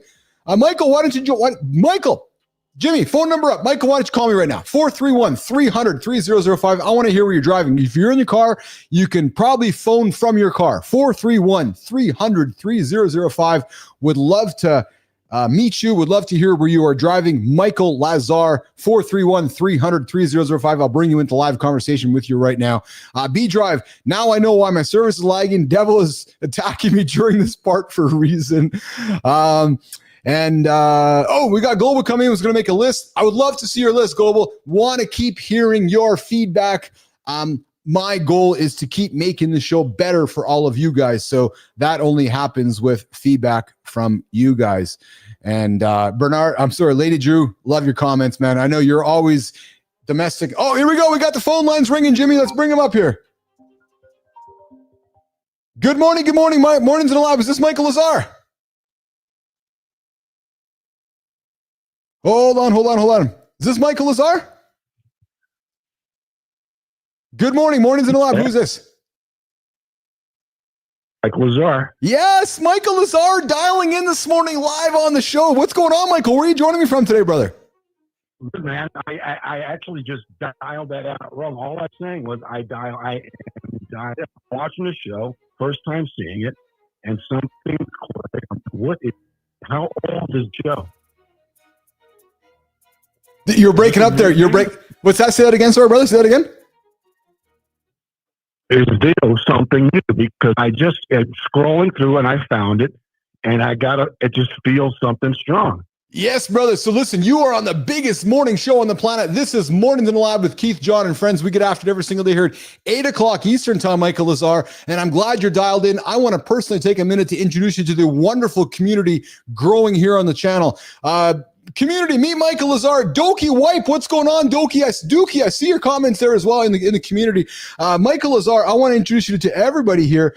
We got Bernard, we got Lady Drew, we got Global, we got Dookie, we got Melissa, we got an entire community of Michael Lazar that'll welcome you in here every single day. Michael, we talk business. How long has this show going? Yeah, so we started the show, and I started this show March 11, 2024.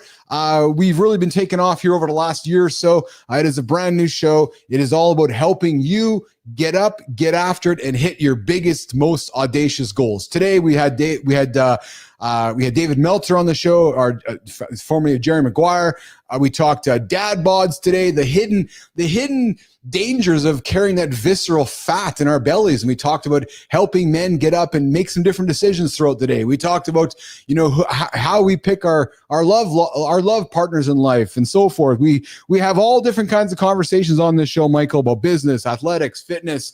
I bootstrapped the company and sold it for millions of dollars back as a younger chap. And my co-host, Jon Anderson, is a former world wrestling guy, a former world strongman, and also a former world bodybuilder, and he joins us. And we also have Marty, who's a former D1 division athlete. So every single day, Michael, for the first 30 minutes, we get into comments and content around current events and news. Second 30, we have a wonderful guest showing up on the show. Third hour, we get into some key topics of the show. And then on the fourth hour, we get into the community corner. I'm sorry, on the third hour, we get into AI conversations like we're having today. Although today's conversation has been very much leaning into the community, which is awesome, and so forth. So, Michael, what do you do for a living? I'm a filmmaker, and I want to drink your blood right now because you've got me on fire. It shows you got a really good vibe going on, dude. That's awesome. What kind of filmmaker are you? Just make something fresh. Yes. What kind of filmmaker? I make movies. I make independent films. I'm an independent filmmaker. Oh, dude, that is awesome. I make films. You can watch all my movies. All my movies are on Tubi. I make action crime dramas, and I have a ball. I'm based in Las Vegas, and I love movies, and I love telling stories. And once in a while, I come across something that just pins my radar. And I don't know why. Even 2 seconds, I thought I was watching something fresh that's getting ready to rip off.